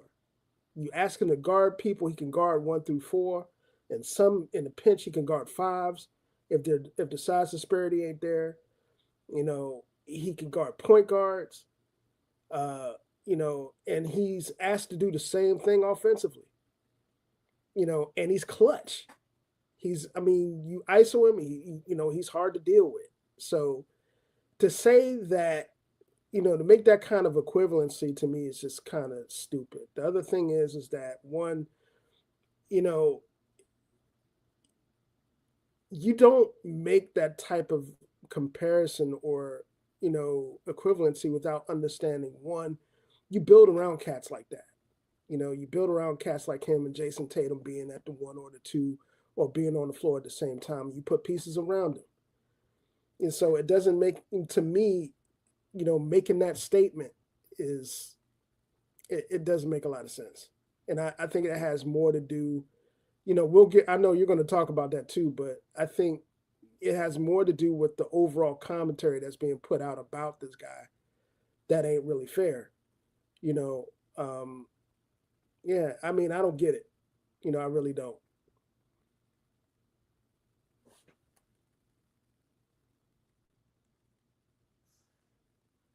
Hey, I can't hear you guys. Mr. Campbell, you're muted. Sorry about that, because I'm setting up the next because this is really going to tie in us get going. Southern, what's up with your homeboy down there, man? I'm disappointed in Avery. Come on, man. Scotty, when you just heard that clip, what did you think about that? Oh, shit. Old dude got to get put out the pasture.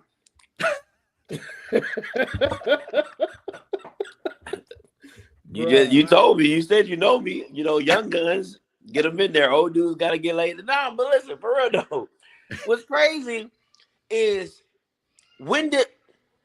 we always say availability is the best ability. Jason Tatum has an injury problem. Let's just keep that a buck. He has an injury problem. And let's not forget that Jaylen Brown made that run without Jason Tatum. Exactly. Who's supposed to be the guy. Like when Michael went down, Scotty didn't finish the job. And he was supposed to be the second best player. Brown did. You got to put respect on his name for that. And even with being 1A or 1B, he still be averaging 25, 26 points per game. And mind you, and the offense not being ran for him. It's ran for Jason Tatum. Because I don't know how many times it drives me nuts when they put, and I just hate this offense anyway, when they just sit Jaylen Brown in the corner and he's just standing there instead of them even running a two-man game with each other.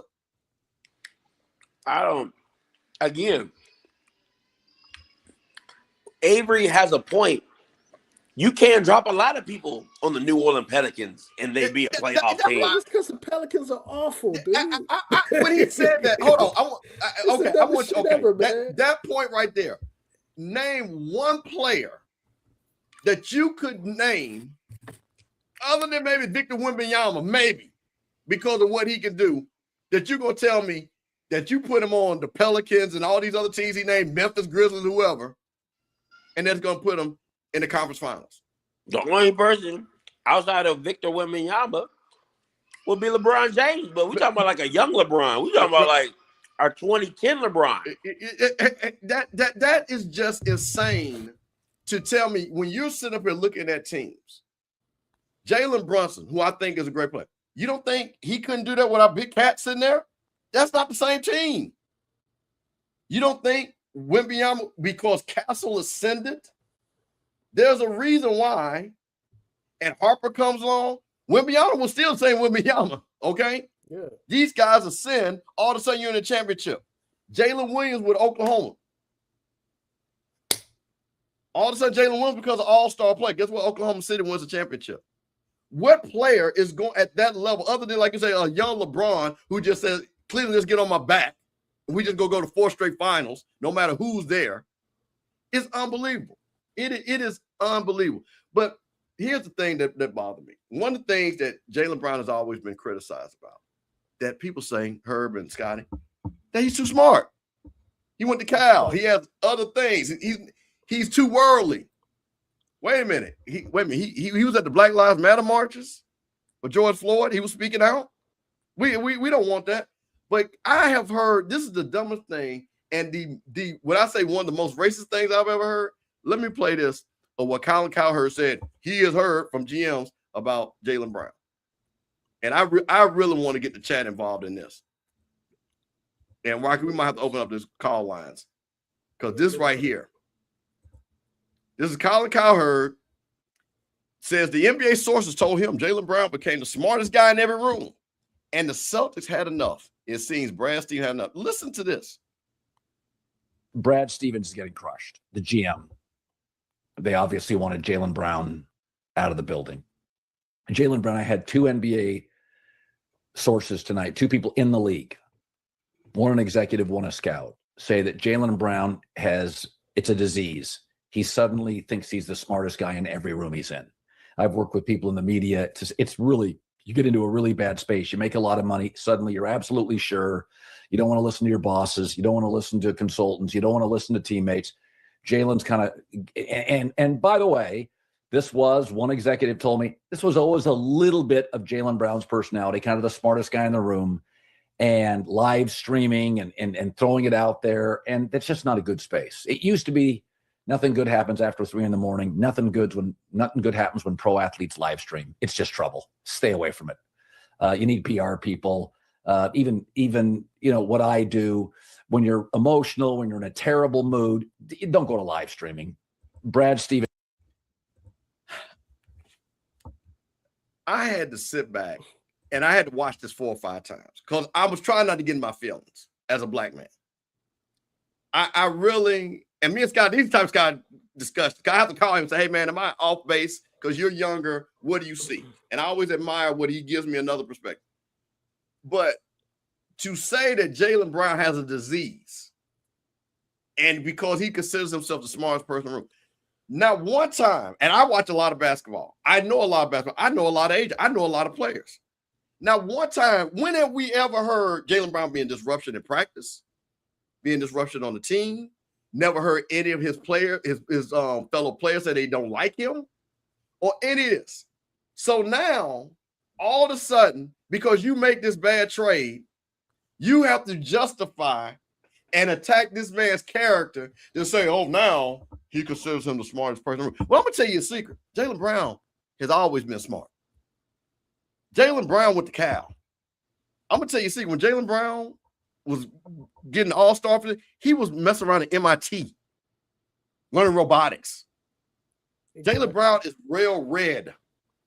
So if you're going to tell me he gets on the stream, and I hate when people clip stuff and not understand context, and he said, this is my favorite year and stuff like that. He was talking about what the expectation was, that people thought that this team, not him, was going to be a lottery team.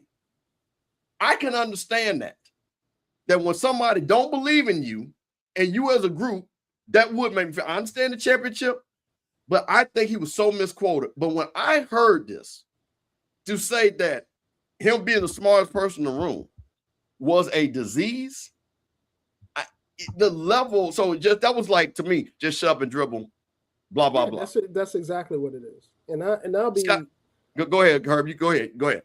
I'll be frank. He is the smartest person in the room in a lot of places in the league where he goes into, point blank. You know, when you see it in his interactions with the media. You see it, you know, in some of the interactions he's had with pundits that have, you know, tried him. You know, we already know what's been going on with our friend and everybody's friend, Stephen A. You know, the back and forth that they've had, and you know, with all due respect, Stephen is outclassed pretty much every semblance of the conversation. But this speaks to a bigger, you know, issue, and you know, the image of that the league wants to cultivate of its players, in terms of, you know, particularly as Black players, as African American players. You know, we'll see so much negative coverage of Jaylen Brown, you know, being a stand-up, intelligent dude, but we won't hear a peep from these same folks when Ja Morant goes out and does YN shit, or we won't see the same types of stuff when anything negative comes up, you know, for a lot of our players. And it sucks because it's like, okay, well, you know, this is the type of guy that you want representing the league. This is the type of guy that you want representing the league. The guy is well read. You know, that guy could be building robots someplace, you know, for somebody in Silicon Valley. Don't have 5 baby mamas. Not rolling around with guns. Exactly. Not whooping on women, not beating up on women. He's not doing YN shit. You know what I'm saying? Thank you. And to me, it's indicative of what this league has wanted to cultivate, the media image of players, or rather the anti-media image of players that this league has tried to avoid cultivating. He doesn't fit that narrative.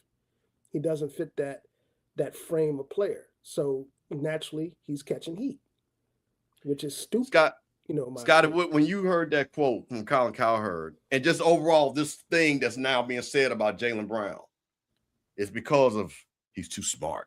He thinks he's a smart guy. He thinks he's a know-it-all. When you heard that, what did you think? What did you think about that? I think it's the typical response where you have a confident Black man. Exactly. That's really what it boils down to. It's no different than the times where, you know, Dion would do what Dion does, and you know, people would feel intimidated. He says, "Don't let my confidence mess up your insecurities," or something like that. He says, you know, so like he does like that. But for me, the only way that Jaylen Brown shakes the narrative is you go to a different team. And it's not even about winning. It's just your teammates love you. Just your teammates love you. Like, they speak well of you, right? It's the same thing with Westbrook. It's like how people look at Westbrook is they see him a certain way. He carries himself in a certain way. And because he shows the passion and the intensity that he does, they think that he's a bad teammate, or he's a bad this, or he's a bad that, or he has all these issues. But people who are teammates with him, they rave about him. They be like, "Hey, Westbrook's one of the best teammates I've ever had." Like, you know, just as a man, as a person. But again, there's because if you don't fit a certain look, a certain style, or you respond the way that you're not supposed to respond, then, you know, the media takes a narrative and run with it. But I have to give credit for Jaylen Brown sticking up for himself and speaking on his behalf, because again, this is the day and age of the athlete, right? Podcasts and YouTube channels and all these different type of things. So they don't just have to shut up and dribble. You can get on your own platform and discuss how you feel and talk about the problems that you're having, right? So if I was Jaylen Brown's agent, if I was Jaylen Brown's family member or whatever, I would just say, "Listen, man, let's go to Philly.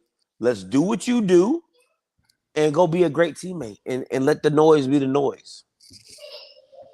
And I mean, because I had to say, I'm gonna play something, and I hate to do this, and it's not fair. I'm gonna admit it, but one of my boys, we were talking about this. He's a big Jaylen Brown fan. He's a very smart guy. He's a lawyer, and he said, "Steve, I'm gonna send you something, and this is what those people want." And I hate to do it, but I think it is relevant to what they want a black athlete to act like. And I'm gonna just play this. And like I say, I apologize if you're a fan of this guy, and I think he's a really good guy, but here's the point right here. This is what they want. Hold on.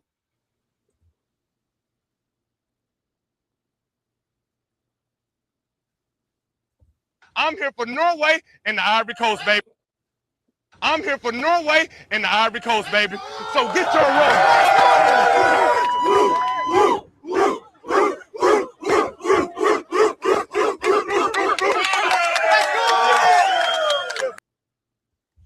I'm just saying, out there with all the white Norwegians,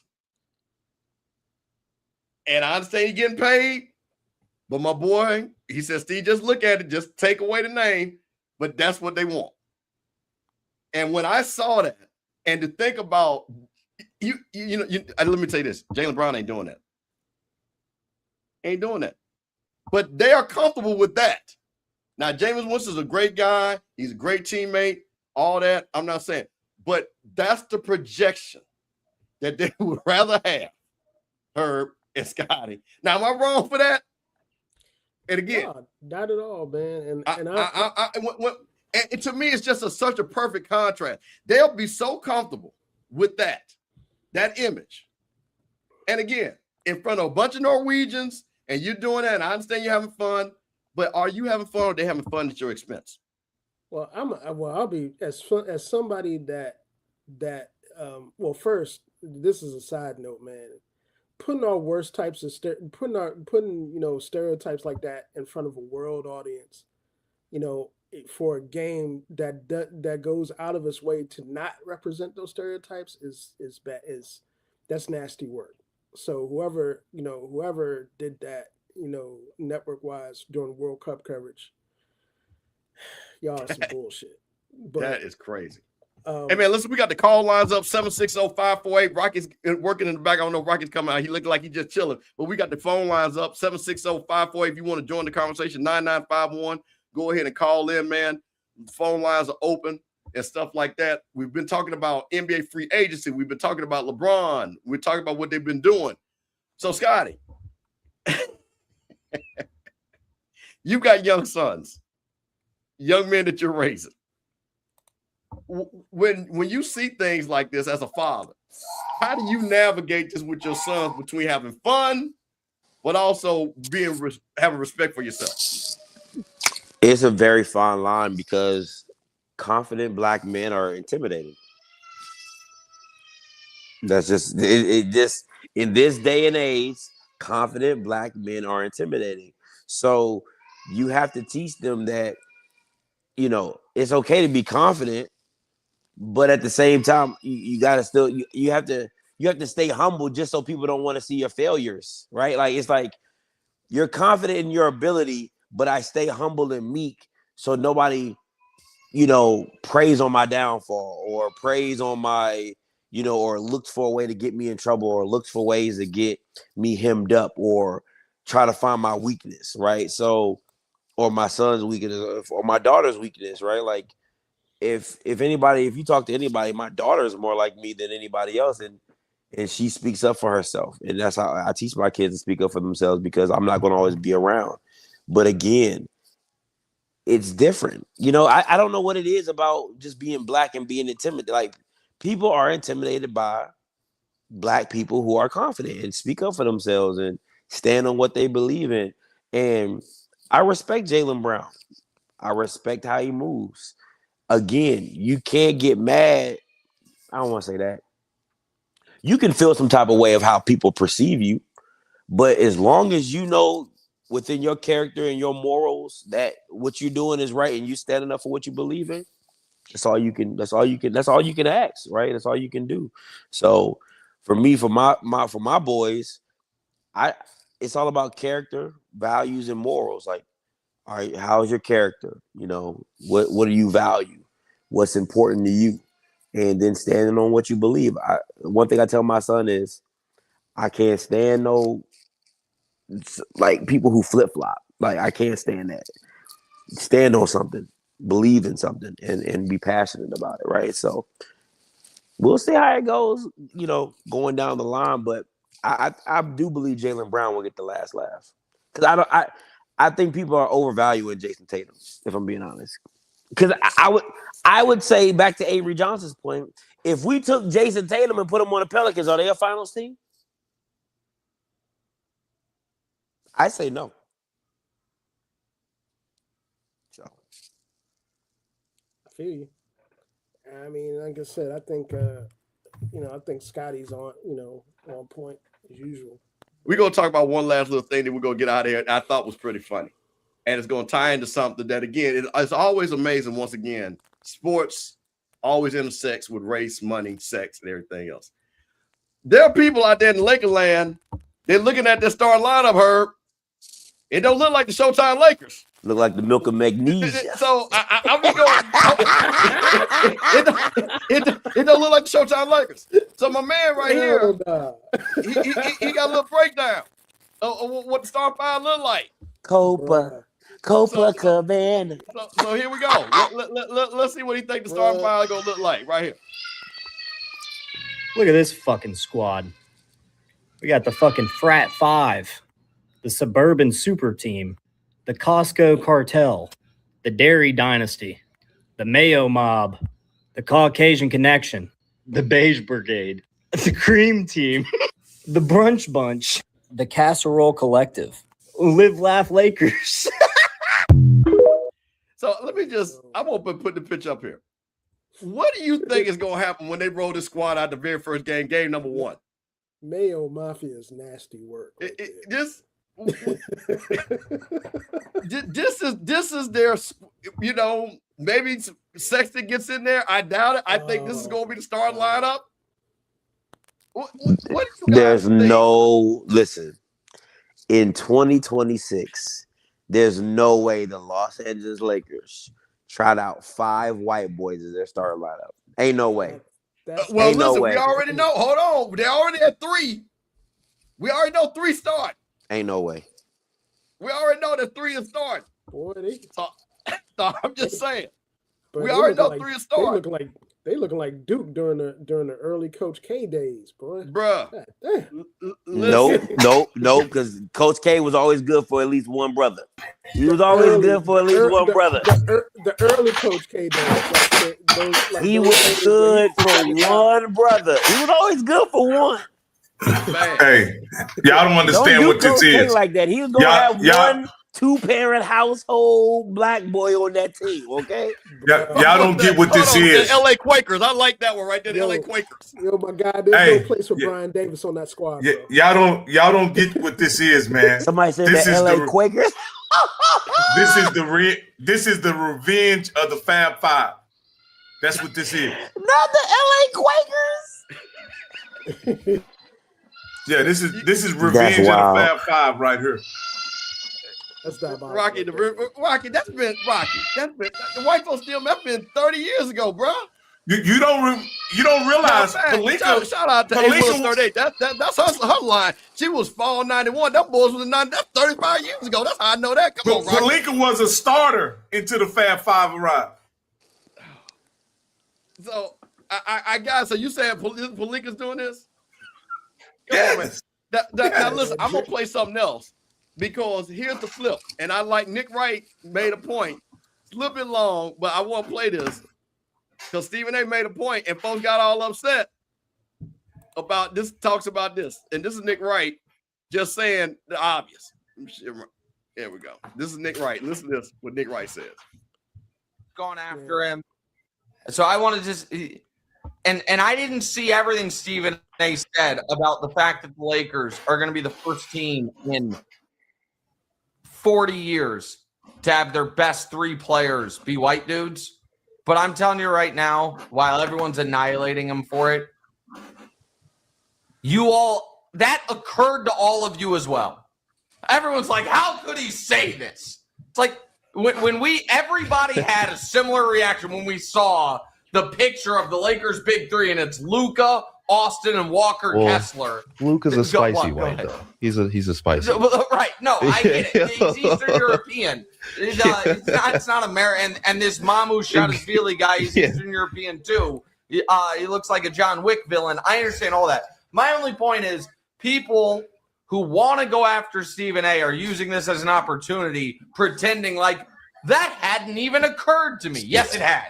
I'm not saying it means they won't. I'm not going as far as to say it means they're going to be bad or anything. I am saying he wasn't the only person to be like, oh, well, when's the and I even did when I saw the Walker Kessler deal, my own thing in my head where I was like, gosh, what is the last time a team's three best guys were white dudes? And I was like, even the Celtics in the 80s with Bird and McHale, they always had Parrish. Like three of their four best at times, whether it was Ainge or Bill Walton. But it's been a while. What do you guys think? I think that's a racist. Why are people mad? Like Nick Wright says, they stay obvious. I mean, it's a racist take. That Stephen A. made? Yeah, it's a racist take. Like the fact that But Nick Wright said we all thinking it. No. Don't get me wrong. This is almost like reverse racism, meaning that and this watch it, just go get clipped and be put on MAGA. No. Listen what I'm saying. It's reverse racism because it's the same thing that white people said 50 years ago or probably 60 years ago now, when Texas Western rolled out five black guys in the national championship game against Kentucky. Right? It's the same thing. How are those five black dudes gonna compete? Well, Rocket, let me ask you a question. Do you think those five white guys are going to compete? Do you believe if that lineup, to your point now, I'm going to flip it back on you, are they going to compete? So this is what I will say, Steve. In a 7-game series against Obi, Towns, Brunson, and the Knicks, I don't think they will win a 7-game series against the defending champions. No. But, I mean, they'll beat somebody. They'll beat somebody. Now again, I'm going to say this. We have to acknowledge that the take that Stephen A. made, though very true, though we all were thinking it, right? It's rooted. It's a racist, biased take. That's all I'm saying. That doesn't mean that it's not true or that we all were thinking it. The fact of the matter is that five white guys, matter of fact, put it like this, man. You don't play five white guys in 24-hour fitness. You know, that's the reality. You know, matter of fact, have you ever, okay, I'm a guy that can't hoop. I can't hoop, right? But I've shown up at a gym where it's a bunch of white guys and they'll say, hey, I'll take the black guy. You know what I mean? You know what I mean? Because they assume I can hoop. Man, Brian Davis or Grant Hill is not walking through that door for the Lakers anytime soon. And let's be honest, when you talk about old Duke, you have to talk about Johnny Dawkins and all those other guys. There were some black guys. Yeah. Matter of fact, didn't Johnny Dawkins win the Naismith Award? Yeah, he was player of the year. This is Stephen A. Smith's quote.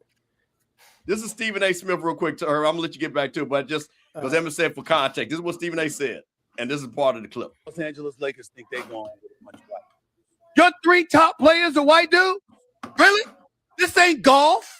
This ain't baseball. Hell, it ain't even soccer. What y'all think this is? It's basketball. In NBA history, when have you seen your three most prominent players on a basketball team all be white? And that takes you to the promised land. Somebody got to say it, so I'm saying it. This is basketball. I'm not complaining. I'm simply making the point. The Los Angeles Lakers, you ain't going anywhere being led by 3 white dudes in today's generation of basketball. I'm letting you know right now, it ain't happening. And Luka's a bad brother. And Austin Reeves is no scrub. And they both have earned what they have earned. And then with LeBron James or some other brothers, I get.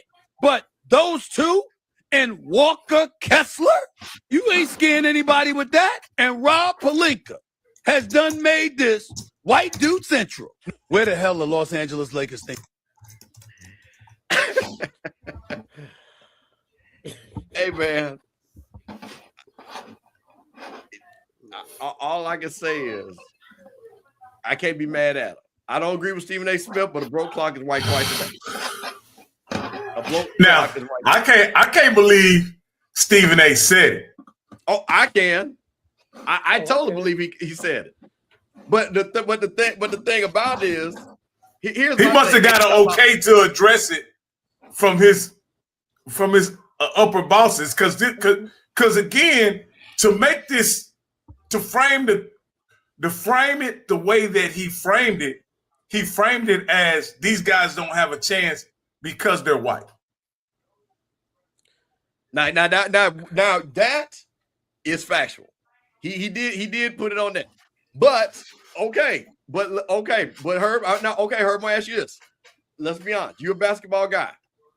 Now, Walker Kessler, great rebounder, 12 points. They said the best offensive rebounder in the league.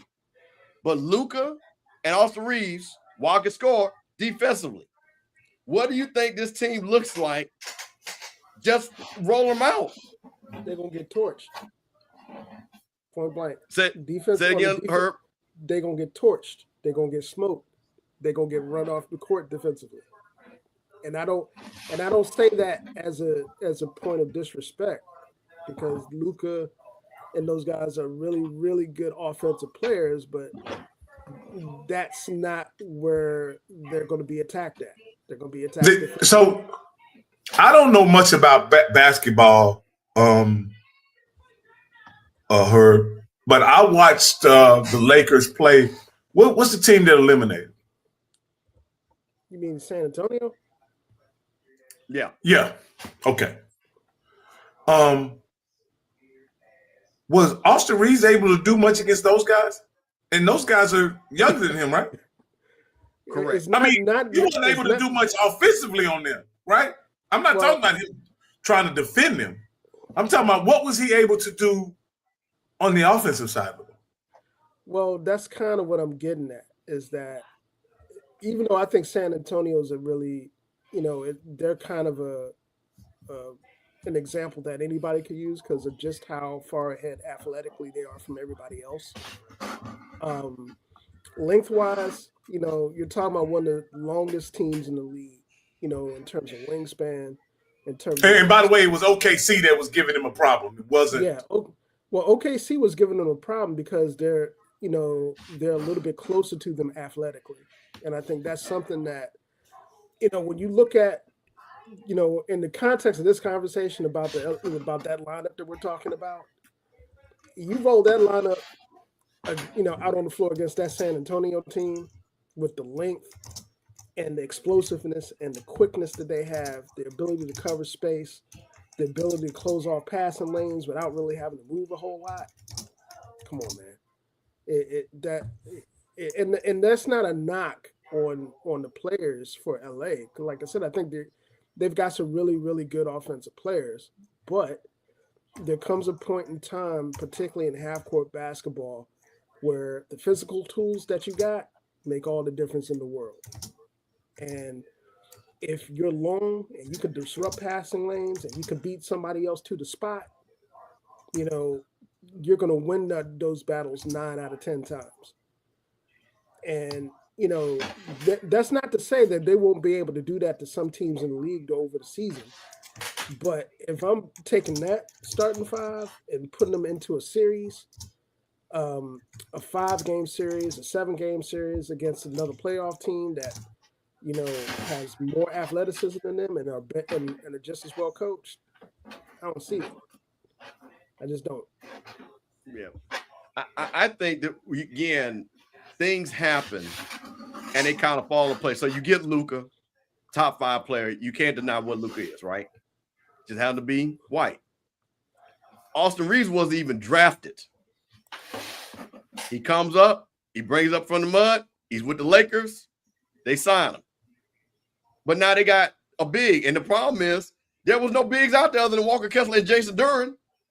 And I'm going to take it, even though I think that's a bad deal that they did because that was a sign and trade with Utah. I think that was a bad deal that the Lakers did.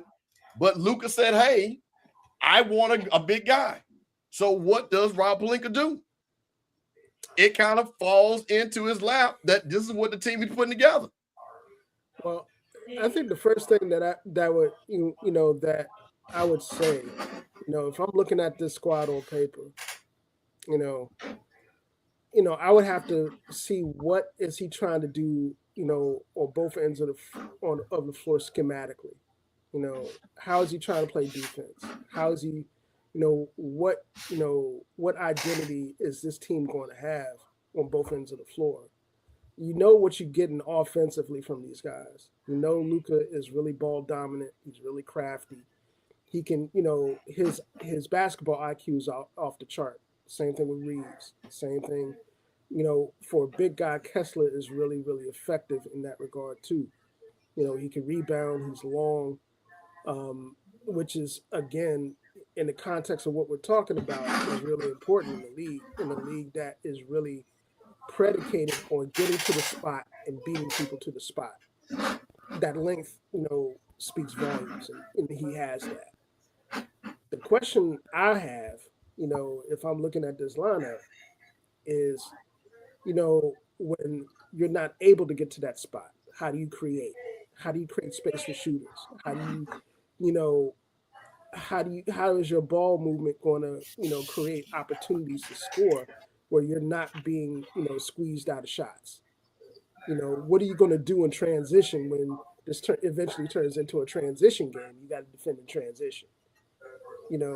Those types of things I just don't see out of. If I'm looking at that, I think Bronny gets significant playing time on this team. You think so? Yeah. You think so? Well, yeah. That's going to be. Hey, listen, and let me say this, man. Once again, it's a new show. Because he's easily the best athlete on the roster they have now, especially in the backcourt.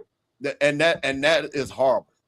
And nothing against, because being an athlete and being a basketball player is two different things. Yeah. And basketball wise, he's not ready to play NBA minutes. He's just still not. He's still not. But hey, just a quick reset, man. Hold on, Herb. Just a quick reset. Hey, man, new show to Throwdown. Rocky's going to be joining me. We're going to be talking football. Once again, one hot topic.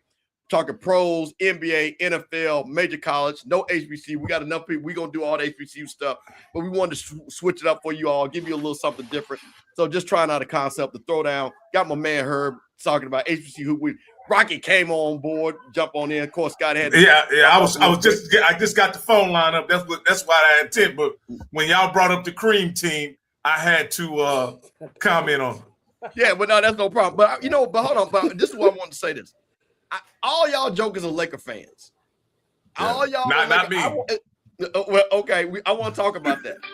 I need the Laker fans to call in. Hey, are you cool with LeBron? Lakers letting LeBron go? And how do you feel about this? And what my boys say, the picket fence team, the LA Quakers.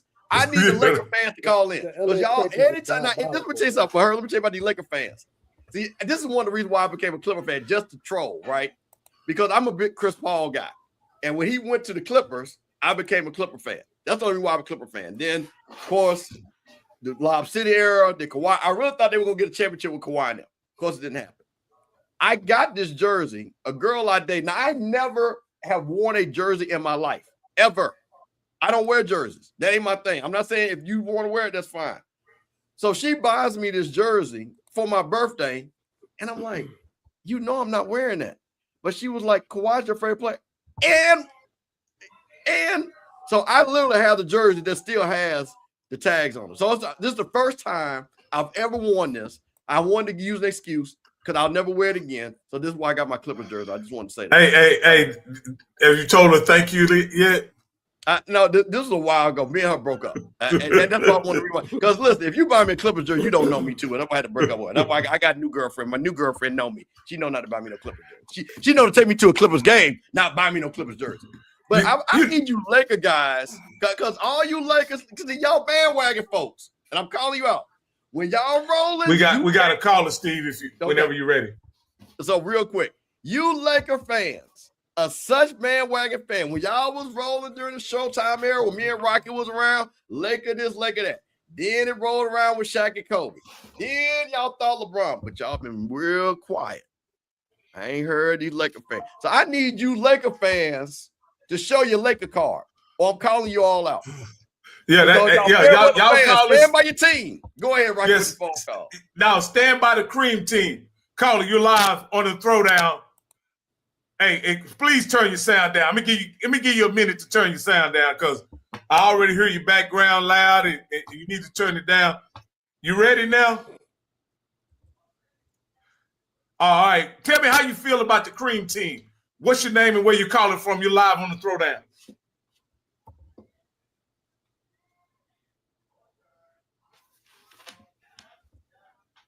See, that's those Laker fan. They got nothing to say now. Now you get on it. Say something, Laker fan.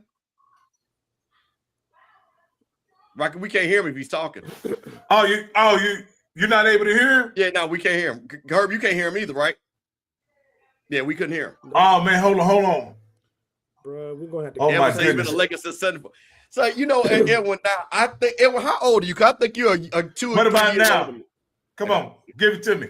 Talk. Can you hear him? No. Hold on, brother. That's all right. We're gonna get it together. Boy, y'all gonna have to hire a producer. Hey man, we trying, brother. Listen, man. Listen, we rolling, man. For this to be a first-time show, man. Great topic, great people watching us, man. We appreciate you watching us. Please hit the like button. Please subscribe to the Rocky Miller channel. Please subscribe to the Offscript channel. Has Script on. See, we free Script. I figured out a way to free Script. See, he ain't gonna get in no trouble with his job talking about the Lakers. Man, I'm gonna script my boy, man, but he's become part of the ops, so I gotta watch him, man. He work for them dudes. Hey man, he gonna be at that Magic City Classic, Herb, and go and turn his nose up at you. You see this, right? Yeah, I had to keep that. Hey, caller, are you there? Let me just do a sound check right quick. See if you hear me. Oh, you can't hear him. Hold on, I got some. Not yet. Hold on. Let me try something else. Working it All out. right, caller, try again now. Still can't hear him. You still can't hear him? No. For students. Hold on. I got what the problem is. I hear the problem. He's in my ear, but he's not in yours. Go ahead, guy. Go ahead. You got it live and in living color. Go ahead, guys. Go ahead, caller. Okay, you got me? Yeah, they got you, man. It was on me. Now. It was my fault. Okay, all right. I'm a Laker fan on the west side of LA right now. Been a Laker fan since '91, like as far as and then really started watching them in '93, like paying real attention. You missed the best era. No, I was around. I was because I was old. I was 25 when I started watching basketball, but okay, wasn't interested in front of, as far as watching. I knew what was going on. Oh yeah, you was reading comic books and cartoons. I got it. Go ahead. Yeah, I was reading comic books and stuff. Yeah, recess play ball. Not no organized sports. But yeah, but I really started watching the Lakers, Nick Van Exel's rookie season. Okay. When I started sitting down in front of the TV and just listening to Chicken Stew and, soaking up everything, buying the magazines and stuff. So I've been a Laker fan, like diehard since then, like following scouting reports and following the cap and stuff. So I've been looking at them real close. So what do you think about your new look Lakers? Since you are a purple and gold gang, you got the cream team out there. You got Luka. You got Walker Kessler. I like them. Okay. Now, why do you like them? What do you think? I like them as far as. Well, I think the Lakers finally are getting back to what made us great, which is a big man. I mean, I know it's only Walker Kessler, and it's real funny that we paid all this for Walker Kessler, but we let Zubac go for Mike Muscala. So thank you. We could have had Zubac all this time. So I look at stuff like that, you know. So, you know, a lot of the moves that they made, I don't like anyway. You know, even before they got Bron, after they got Bron. So, but they got a chip, but I still think they made some bad moves. So, you know, that's how I look at it. So, all right, I'm going to pull this up because I think what people need to understand, and you said about Zubac, yeah, we stole Zubac, the Clippers star, and we flipped him to get the number 5 pick. So thank you on that. But I want people to really look. Hell yeah, that was the retarded, and that was Magic Johnson. Yeah, that is facts. That is That was Magic Johnson getting LeBron a shooter, getting LeBron a stretch big. So that was the narrative when they did that. So when you saw this, so this is what the Lakers traded. 2 unprotected first-round picks, 2030, 2033. So Luka's what, 26 now? That's 6 years from now. So Yeah. he'll only be 32, 33. So he won't be a Laker. Oh, okay. Now, there you go. And 2 pick swaps, 28, 23. And they gave him a 4-year, $130 million. So I'm asking you, and I'm asking the chat, do you guys think that Walker Kessler was worth that? Yeah, I think he's worth it because the Lakers need to pay respect to the big man again, and this serves them right. So hopefully down the road, they'll never have to spend this much on a big man again unless he's really a superstar. Mm-hmm. But they need this lesson because we need that paint presence, you know, and if we got to pay an arm and a leg for it, so be it. But we need that paint presence. You know, I'll be honest. we got to have that as a team, as a culture. As a culture, we got to have that. So if he can bring that with DeAndre Ayton and the backup, I think our front line is pretty. I don't know how good my math is, but is that $32.5 million a year? Yeah, but who cares? Who cares? You know, we got all them cheap players. You look, Kuminga's about to get like $7 million at the most right now, and he came off what, a 20-something million contract. These players ain't getting paid no more, so we just gotta, you know, we extend Vando. We might be able to keep Rui with $7 million if we can extend waive Vanderbilt and extend his contract. We might be able to get Rui back on the team. So let me ask you this: with paying Walker Kessler $32.5 million a year, paying what's my man name? Arkansas Mamba. What's his name? Hillbilly Kobe. Yeah, Austin Reeves. You're paying him 40. I don't want to say he's getting $46 million a year, right? What do you expect? Yeah, that's a bad contract. What? Oh, no. What do you expect them to do? The Lakers to end up doing? What would you be happy with as a Laker fan? With those being your core guys, those 3 guys being your core guys. Well, I think we got I think no. I say, what will y'all be happy with? What outcome will y'all be happy with as Laker fans? With that being your core? What do you mean? As far as what do you mean? On what time frame? What do you in what context do you mean happy with? In 4 years, what will you guys be happy with if with that core? I'm trying to contend. Oh, okay. I'm trying to get to the Western Conference Finals and get to a finals. So that group has to get that should be the goal. So that group has to get to a conference finals or a finals, correct? Yeah. Okay. Let me ask you this. That's what I'm. Yeah. Why did y'all have such lofty expectations for LeBron James then? It was championship or bust. That was supposedly. That's what they said their expectations were since he signed in 2018. Right? No. Who is this they you speak of? Well, win now was the narrative. You can't wait. LeBron You're a fan, right? Win now is always the narrative. They're in professional sports, right? Shouldn't the guys you have now be win now?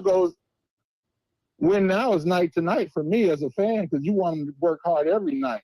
but they were saying win now, like in context of win the champion now, like win the championship now, which I don't think. I think we're a championship organization, but I don't think we say win the championship now. But the expectation is always a championship. So this year, are you guys play-in, playoffs, first, second, third round? Where do you think? What are your expectations? I would say third seed. I would think that would be the highest. My optimistic. Like if we made the third seed, I would feel like it was a good season. If we make the third seed, and if we go 7 games in the first round, and make a fight of it, I'm gonna be disappointed. But we got more work to do. See, this is what's wrong with America. And I'll say this: you get 5 white guys, and you get the right to be mediocre, and everybody be happy with it. Like that's the reality. Like when LeBron was on the team, when my guy was leading the team, it was for the Laker fans, it was championship or nothing. You got 5 young white guys entering their prime, and now if you go 7 games in the first round, you're happy. Yeah, I didn't feel that way though. I didn't agree with that narrative that we had to win right now, and we had to win championship or bust. I didn't have that expectation. I didn't have that expectation. Go ahead, Herb. Jump in there real quick. I'll pipe him down, Herb. Go ahead. Oh no, I had a question for the caller, man. Go ahead. Well, he'll answer. First, as a Lakers fan, you being a Lakers fan, I appreciate you being on the call, man. I just got a question, man. This lineup that we're talking about, the potential starting 5, who do you see that starting 5 matching up with in the West? Anybody in the West? Well, the starting 5, I think they ain't gonna play a lot together. They're going to change that starting 5, but we don't know. Rui might get on it. So if he's on it, that mixes things up a little bit. Well, I'll just let me. There's also Minga to kick it. Well, let me put this another way. And I want to, this, we're dealing in the world of hypotheticals here, so you can just take this with a grain of salt. Okay. If that actually is the starting 5, and that organization rolls them out. Okay, well, if they okay, let's just go with the starting 5. Let's go with the starting 5 without Rudy, like right now. So they got Milton Grimes, they got Quentin Grimes starting, right? Or they got LaRavia. Are you doing it with LaRavia? Because that would be all white. But if you go with Quentin Grimes, they've been told that he might be in there, so they might have him in there. We don't know. Well, let's put the all white thing aside for a minute, because I just want to. I'm talking strictly about. I prefer to do that too. Yeah, I'm talking strictly in terms of matching up with, who they're going to be seeing night in, night out in the West. So if you're looking at that, Kessler in the paint is going to wipe a lot of mistakes, and they run and drop coverage from what I understand, which, it's a simpler defense to run. They're going to be running that primarily, and Kessler, he's going to be the funnel. So, they got guards, they got younger guards out there to supplement the starters, Quentin Grimes and Sexton. So you might not see Austin Reeves and Luka on the court that much together, because that's, everybody knows that lineup defensively. But if you can mix in Colin Sexton and McBride or Grimes, that shores that up. So, So let me ask you guys this. So Walker Kessler, because I'm not familiar with the guy, so that doesn't mean anything though, because I'm not. So last year it says he logged 5 games. Is that correct? Do y'all agree with that? Yeah. He had a separated shoulder. He needed shoulder repair. He got it repaired, and he sat out as well. Okay. So hopefully, his shoulder be good. Now the year before, he's a double guy. Now the year before that, he played 56 games. Right. Yeah, he had something else. Yeah. He had a little something else, right? Yeah. The year before, he played 64 games, right? And I mean, he missed about 18 games. Then the year before he played 7. My point is this: the year he played 58 games, he averaged 11 points a game. The year he played 64 games, he averaged 8 points a game. Now again, when you talk about rebounds, he averaged 12 rebounds the year he played 58 games, and when he played 64 games, he averaged 7.5 rebounds. Y'all are acting like this dude is Wemby or something. Am I missing something about this guy? He's almost as big as he's heavier than Wemby. He's stronger than Wemby, and he's only 2 inches shorter than Wemby. So he's not Wemby, and he's a lob threat, and he's a lob threat. So he's not Wemby, no. But Cat wasn't Wemby against New York. Cat had a bad series, but he was able to be 7 feet. You can't teach 7'2" and athletic. So if he's healthy in the playoff run, and then we got Ayton backing him up, I think our front that 5 position is like is an A grade. So if you got to pay extra for him and you're getting Ayton on the cheap, I think that's going to make our front line one of the best in the NBA. Just the front line speaking. Yeah, you think that you don't think that would be kind of possible to dominate the paint with Kessler and Ayton? I don't think you guys will dominate the I don't think you guys will dominate the division. To be quite honest with you. No, I'm talking about the paint though. I'm talking about dominating the paint. No, that's what I'm talking about. I'm talking I'm talking about your post road. I'm talking about your post road. We'll dominate the NBA in paint. Okay. All right. Having those two at the center position. That's the reason why I asked you the question. We paid a lot for it. Given who you guys are going to be playing in that division and in the West, night in and night out, who are they going to dominate? That post rotation. Well, they don't have to dominate nobody. They just got to get past the regular season, and they got to they got out the playoffs through the regular season last year. I think they could do the same thing this year. Okay, let me put this. So all they got to do is get to the playoffs. Let me put this another way. Who are they going to stop defensively in that division? What do you mean? Like nobody? They ain't gonna stop nobody. But they don't have to stop. But you don't have to stop them. You don't have to stop them the whole game, and they could get stops in spurts. I mean. That dude Mamu, he looks pretty good. He's a lefty. He's 6'9", he's 240. Hey, bro, we got another Laker fan on the line. Hey, I appreciate you calling in, man. Hey, man, we appreciate your call, man. Thank you so much. Yeah, I appreciate your call, man. Really. Oh man, what's up, man? Y'all couldn't rattle me. What's up, man? No, caller with the last 4-8572. You're live on the Throwdown with Mr. Campbell, Herb, and Scott. Rocky. What's up? Well, what up, Rocky? Hey, I'm from Detroit, so I'm never gonna be no Laker fan. Hey, man, at the end of the day, man, hey, he didn't want to play there no more. Let him be, man. Hey, I just can't wait till the season gets started, man. Yeah. I'm ready for the season to start now. You and me both. But no, I'm never gonna be no Laker fan. Hey, I'm from Detroit, man, and we swept them boys, so I ain't gonna never have no love. I mean, I like Magic because he's from Lansing, but the rest of the boys, they can get that broom, man. I'm an Isaiah Thomas fan, so how Zeke talk cash money stuff out here, man. He said I beat them all. He said he beat them all, man. He beat them all. He beat Bird, he beat Magic, he beat Mike too. So don't forget that. He let he beat Mike too. Don't let this Pistons guy. Don't let him go before I get a hold of him. Go ahead, Rocky. You about to say something? No, I'm just saying. I just want to end this up when he double backs and talks about DeAndre Ayton being a dominant force.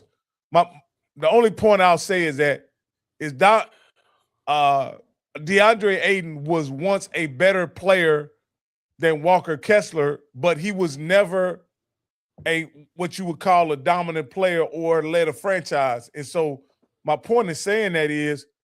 It's almost like duplication with with Walker Kessler and DeAndre Ayton, but at a much lower level. You know what I mean? Like Walker Kessler has never averaged 18 points. He's never averaged, 7.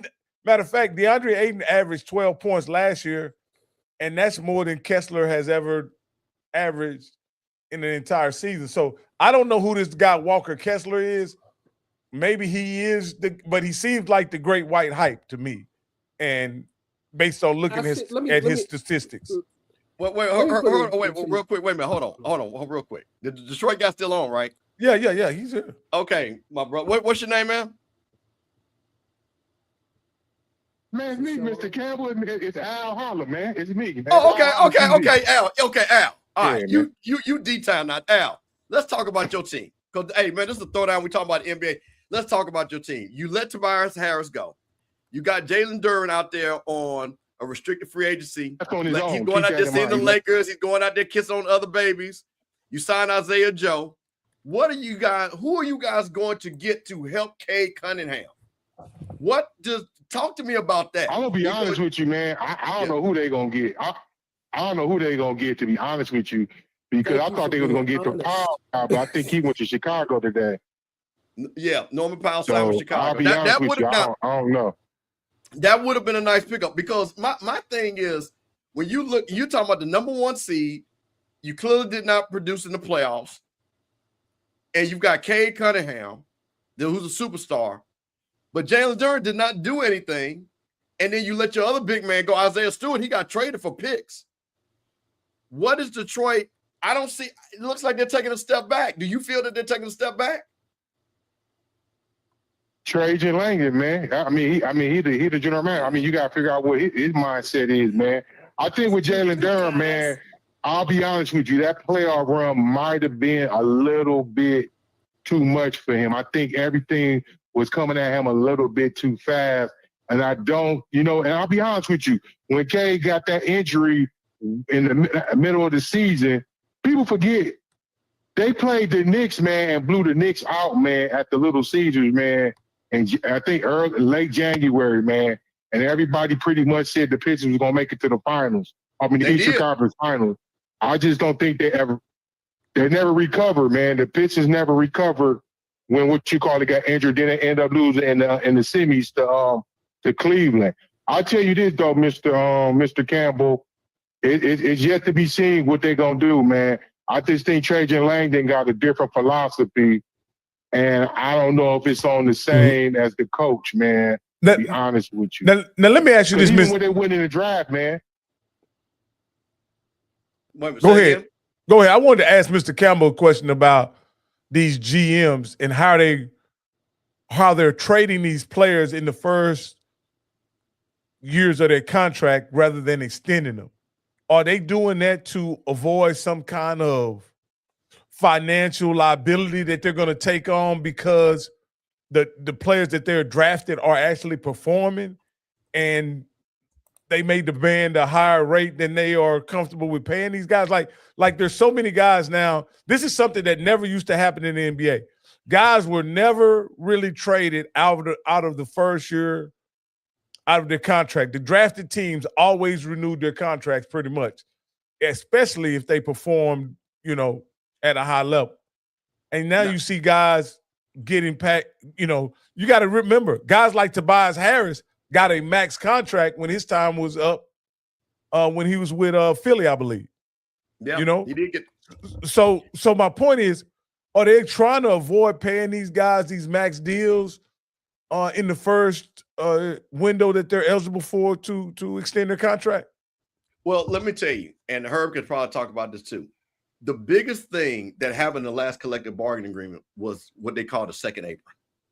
And though it is so punitive, and the amount of money, because remember, okay, so I think people don't understand, when people go over these thresholds, what happens is they pay a money into the pool, right? And then it gets redispersed out to all the other teams. So if you remember, James Dolan, literally, a day after the Knicks won the championship, he's on the radio station up there in New York, and he's like, we're not going over second apron. We're not paying that. Now, this is a team that if you're going to go to second apron, you do it to bring a championship team back. And Dolan, who has no problem with money, let's be clear, one of the richest owners in the NBA, is talking about the second apron. Be clear, one of the reasons why Jaylen Brown, which I believe is the real reason, remember, Boston just got sold to a private equity group. Those guys are all about money. They want to increase value, and they're going to flip that thing, right? 5-10 years down the road, be worth $15-20 billion. What's going to happen is between him and Jason Tatum alone, they might be close to 60% of the cap. So they're going to be pushing the second apron. Well, I'm talking about, Rocky, $100+ million. They were currently 70% of the cap. So there you go. The trade. So they're even going to go higher than that then. Yeah. So I thought it was 60. So they're saying, so yeah, they were 70% of the projected cap. So Jaylen will be getting $70 million. When JT comes up, he will be getting $100 million. So this is why you see a lot of these guys that are looking at players that can get that next contract because they're playing against the second apron, which is what they want to do, but it has the consequences of not being able to build a team. Because what's happening is because even Oklahoma City, they've done well. Why do you think they start shipping guys out? Those bottom line guys. Because they got all those draft picks. They said, we'll use these rookies and hope that they'll develop. The problem I have with it is the bird rights and things of that nature supposedly gave the players that stayed under the drafted teams, that teams have flexibility with retaining those players. But if that got changed with the second apron. That's what I'm saying. If they never use a team's bird rights, what ends up happening is the NBA teams have an artificial salary cap that nobody has to abide by. You understand what I'm saying? Like you have a cap that nobody's gonna go over. Nobody's gonna go over that second apron. Hold on. So let me tell you what's gonna happen. And Boston's a perfect example. You'll pay one guy that bird right max because you still get more money by staying with your team. Mm-hmm. The problem is you can't pay the second guy, or you're not gonna pay the second guy. You see what I'm saying? So you have to make a choice, which Boston is doing and which a lot of other teams are doing. See, this is the thing which is so valuable. And Rocky, this is a great point. Wow. I understand why he did it, but listen to what James Dolan said. You've got my guy, Jalen Brunson. He takes $100 million pay cut to bring a championship. He thinks he's going to get rewarded. James Dolan like, I don't know about that. You see what I'm saying? He's already said he's not going over. So he took $100 million that he's never going to get back. Because once you don't get it, you don't get it back. But that's not how it works. Because the way he plays, he was going to get a big contract anyway. So that $100 million but never you get to made play up. for your daddy, though. Yeah, well, would you play for your daddy and lose $100 million? No. My daddy could come visit me. Yeah, and I think go ahead, Herb. I think also, the long-term effects of what you're talking about is teams are going to think twice about investment and player development. That's ultimately what's going to be the end result, particularly for franchises that are looking, to actually move up into the middle and the upper tiers and be able to actually compete, get to playoffs, win championships. What's going to end up happening, the talent that's going to really incur those big time deals is still going to incur them because, unfortunately, that's just the way the league is structured. And the teams that have the money, they're willing to take that bump, willing to pay that penalty to get somebody, that they really, really want, they'll incur it. But it's the franchises that are building. And this is why this is why, the draft, the G League, and some of these other places where there's a whole lot of talent is so important because if you want to win now but you're handicapped by what you're looking at, financially, you're going to have to look at other places for talent. You're going to have to look at other places to bring talent that fits the system, that fits the philosophy of those squads and develop it. And, you get that from a couple places. You can, bring them from overseas, from different leagues. You can, go the college route, obviously, and bringing, and roll the dice in terms of what kind of class is coming in. This year was a bumper crop in terms of talent, in terms of class. So this was that's a good bet, but every draft ain't going to be like that. Every draft ain't going to be deep. So, what's going to happen, NBA franchises and management are going to have to really, adjust with the times, is figure out where they can get value without incurring that type of penalty. And that value means player development. It means finding, diamonds in the rough that match your system. If you play a specific system, like I look at teams like Golden State, that play a specific system, look for specific pieces and skill sets, that make that system effective. Those are easier fits than, relying on somebody that you build a system around, because you're not going to find those talents all the time. And the talents that are in the league, Father Time is undefeated. The player that you had today that you could build a system around ain't going to be the same player a couple of years down the road where you can build a system around. So, you have to, that is to me, it's a really big thing, and it's something that's going to really, shape how how franchises go forward. Well, unlike the NFL, the NBA is a superstar league. In the NFL is the rank and file league. Like it was, as much as we want to, NBA is ran by superstars. And what you're essentially saying to me, Herb, what I hear is the superstar is going to be devalued so that they could have a collection of talent that possibly could get the same level of performance out of multiple guys, right? So you trade a Jaylen. Follow this. You trade a Jalen Brunson in hopes to get that production through 3 or 4 guys. Well, let me back up a bit. Not Brunson, but Jaylen Brown. Jaylen Brown. You trade Brown. But see, that's the thing. The premise that this is just a superstar league is kind of a misnomer, because regardless of, don't get me wrong, there are a ton of superstars in the league, but superstars don't just win you championships. Systems where superstars fit at do. So, that's just like we were just having a conversation about Luka Doncic and the LA Lakers and that lineup. Luka is a bona fide superstar. On certain nights he could carry a squad, but what you have around him and the system that's run around him is just as important. But this is what I'm saying is, like, championships follow stardom in the NBA. Giannis won the MVP, then he won championships. Joker won the MVP, then he won championships. Shea won MVPs, win championship. That's always been the trajectory in the NBA since I've been living. Guys establish themselves as a superstar and then they win championships. Do you see that dynamic changing? No, I don't. But I think it's a little bit more than that. Yeah, those instances, what you just laid out, players that, became superstars on their squads and went on to win championships, is correct to an extent. In other words, that Giannis squad, that when he became MVP of that squad because that system was built around him. The pieces were built around him. Okay.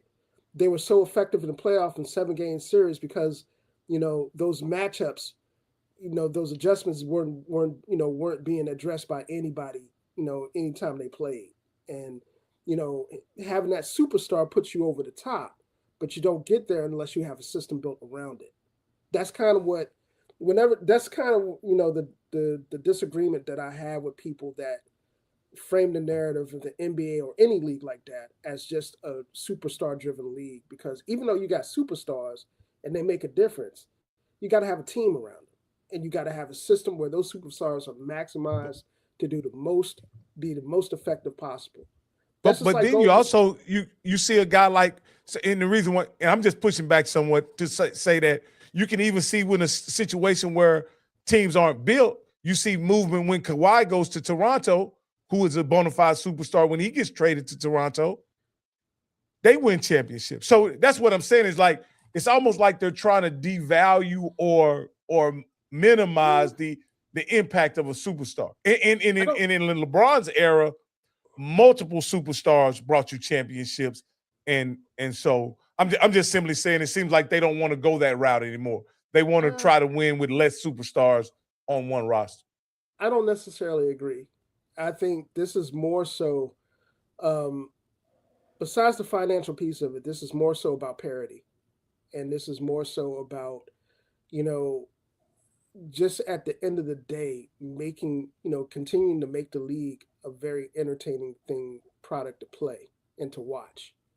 The reality is that, we could talk superstars and who is and who isn't and how they fit into the framework in NBA until we're blue in the face.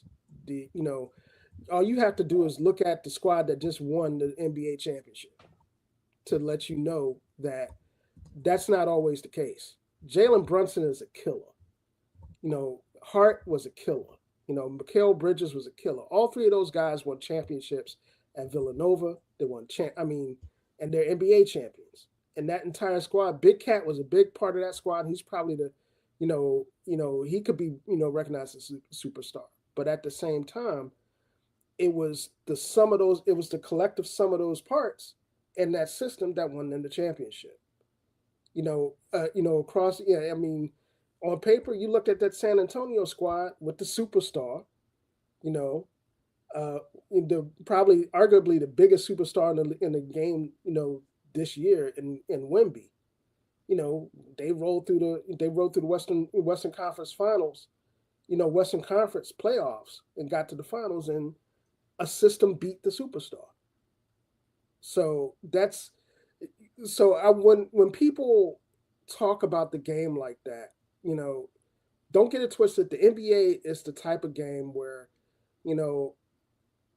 there are certain things that are emphasized. Offensive, production is emphasized. Freedom of movement and freedom of creativity is emphasized in NBA game.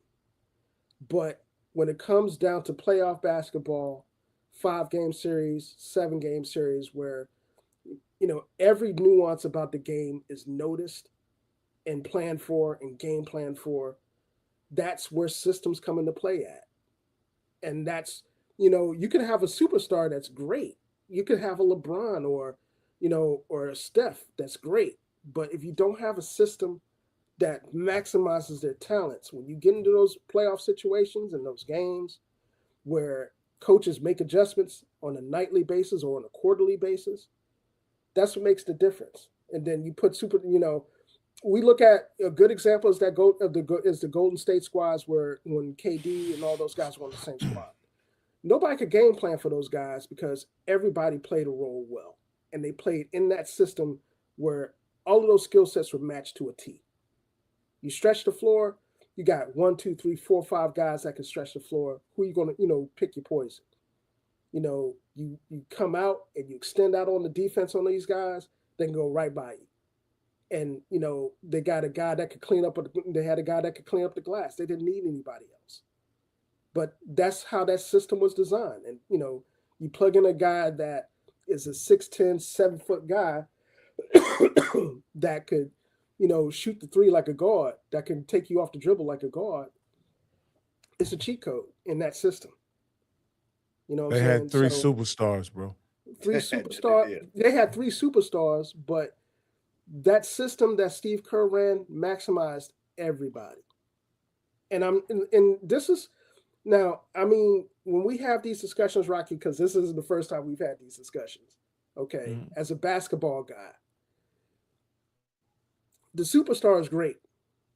The superstar that fits in a system and can maximize his talent is better. That's just like, for a football analogy. If you got a superstar quarterback, okay, you got a superstar quarterback, but you plug him into the wrong system, what's going to happen? He could struggle. Exactly. Well, the same premise applies to basketball. I think basketball, and like I say, more about basketball, far more about basketball than I do. But I think basketball is always one of those situations where if they, especially when they trade or draft a guy, they tend to mold whatever system they have around the skill set that that player possesses rather than try to plug them into something that already exists. Now that's how I see it as a basket. Like LeBron has done the same thing that he's done on every team that he's been on, other than this year, where he was more of a off the ball kind of player, whatever. But for 21 years, he was a play initiator, a playmaker, or whatever. The same role. 21 years. Let's be real. LeBron is a unicorn. Okay, you could plug LeBron. There have been a handful of players in the last 20, 25 years that you could plug in 1 through 5 potentially, and LeBron is one of them. So he's an outlier rather than the actual median when it comes to that. But you're correct, depending on the team and the system you're talking about. In some cases, yeah, they'll bring on a player. If that player has certain special skill set, they'll mold a system around that player. And vice versa.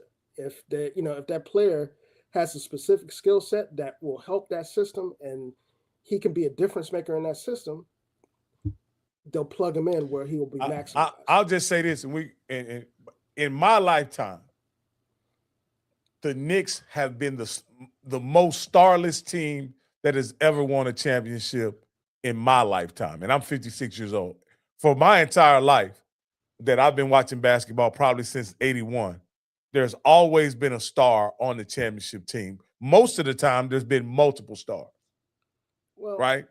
Again. But the Knicks, if you put Cat and Brunson together, I don't think they equate to the stardom that existed on the Golden State Warriors or even Giannis's team. Because Giannis's team was even had a big three that they coined the big three with Drew, Middleton, and Giannis. You know what I mean? So I'm just simply saying that the NBA, the stars have run the league for years in the NBA. I don't think that's much of it's not a stretch to say that. It's not. Look, let me put this another way. Okay, the stars bring eyes and they run the league to an extent. In order for you to win championships, you have to have stars, but you also have to have systems that work.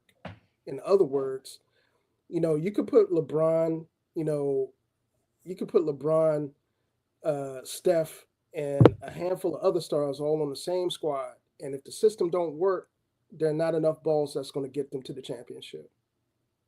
So, when we say that, stars matter and stars make a difference. But you can't say that, in lieu of where they're placed at, how they're utilized, what system they're running. What is the coach thinking about when they bring this guy in to do X, Y, and Z? So, to say that the league is star driven, yeah, that's accurate. But it's also accurate to say that, hey, when you get to playoff basketball, simply just being a star ain't enough. You got to have a system that maximizes your talents. And like I said, this New York squad that just won, it could be argued that, yeah, you had some all-pros on that squad. Brunson is an all-pro. Hart is an all-defensive player. Mikal Bridges has been, a swingman extraordinaire, two-way player, one of the best in the league, for a minute. Cat is probably as close to a, superstar as you got. And that roster is deep as hell.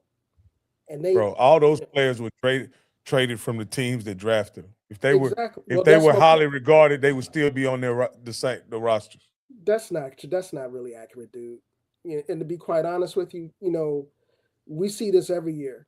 Anytime there's not a system fit, you see cats get traded. If you don't, so you mean to tell me if Brunson was highly regarded, he would have. Brunson has been highly regarded every place he's played point. you don't make NBA All Pro not being highly regarded, dude. That doesn't make any sense. No, the person that made the mistake on that rocket was the Dallas Mavericks. But this is not unusual. And Cat also was traded as well. But wait a minute. But let me jump in there, okay? Because I can answer that. Yeah, Cat was traded because Minnesota didn't want to go over the apron, so they pimped them. Your boy Mark Cuban did the same thing with Steve Nash. He didn't feel that Brunson was worth the money. He let him ride out.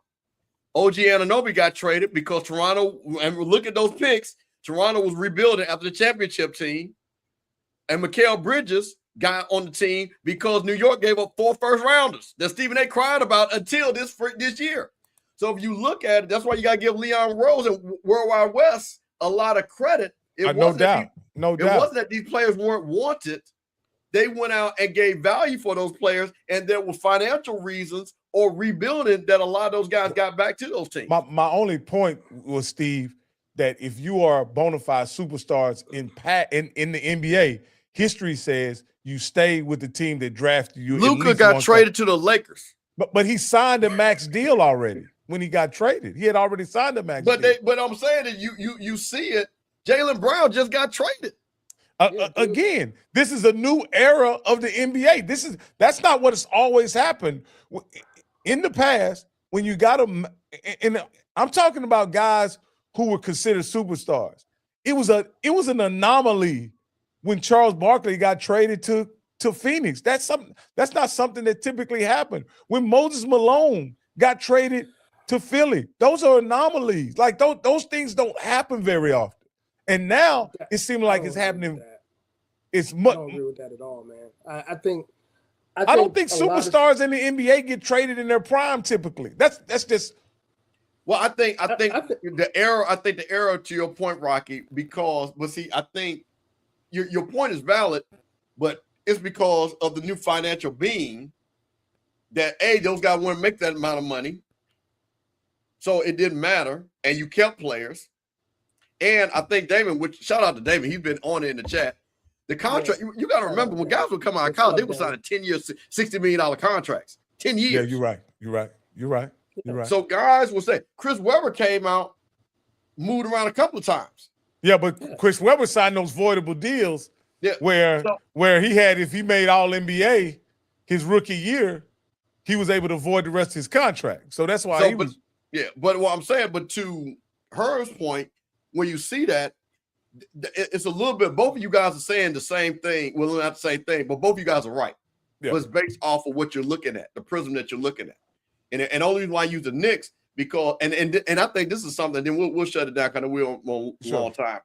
Yeah. But one of the things is about Jalen Brunson, and I think this has been an argument. We got to say it. Jalen Brunson's a superstar. And I'm going to tell you. People keep downplaying that he's not. Yeah. But Jalen Brunson a championship. Matter of fact, if they don't re-sign Jalen Brunson to what he signed for, 301, 303, something like that when he signed, if they don't keep him and Tatum in their the first time they were up for to re-sign, they don't win that championship. No, they don't. If either one of those guys are on any other team, they don't win that championship. And we're going to find out, and Boston's going to find out real quick how much it is to miss Jaylen Brown. Yeah. Because they're really going to take that for granted. And just to add to that point, Jaylen Brown, not only losing him, was really a dumb move I don't care how anybody slices, Boston is really, really idiotic for that. But the fact that they went to a division rival and a division rival that was a perfect fit for this guy, you know what I'm saying? And that's kind of what I'm getting at, is that when we talk about these trades and we talk about what runs the league and what is the margin of error between who wins championships and who don't, like I said, superstars are important. Absolutely right. I have no qualms with what Rocky laid out there. But it's not just that. That's the whole point. That's the way basketball is. You can, when you get, particularly NBA basketball, where things get infinitely harder in the playoffs, in playoff series where every adjustment, every attention to detail is paramount. Every adjustment is looked at. Every matchup, every series is looked at. If you don't have a way to to manipulate those matchups and find the weaknesses, regardless of whether you're talking about superstars or not, you got a problem. And that's what wins championships.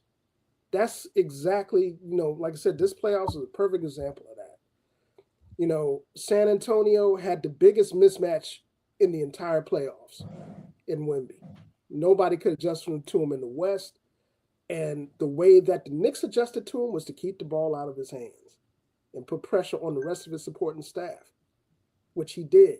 And that's what won him.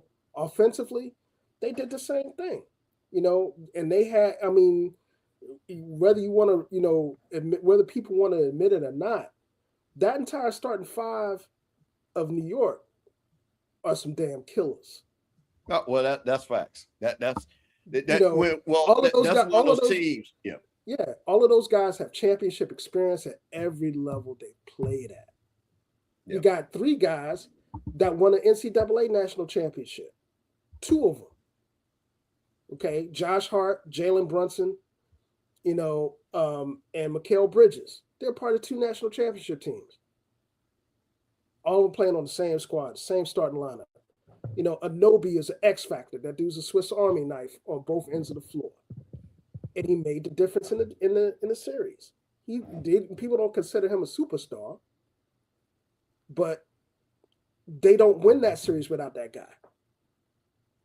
You know what I'm saying? So it's one of those things where, like I said, and this is not Rocky. I think Rocky, you got some really good observations, but I just want to emphasize for people that are watching. Well, I don't disagree with that either. I think OKC's injuries hurt them a lot. Yeah.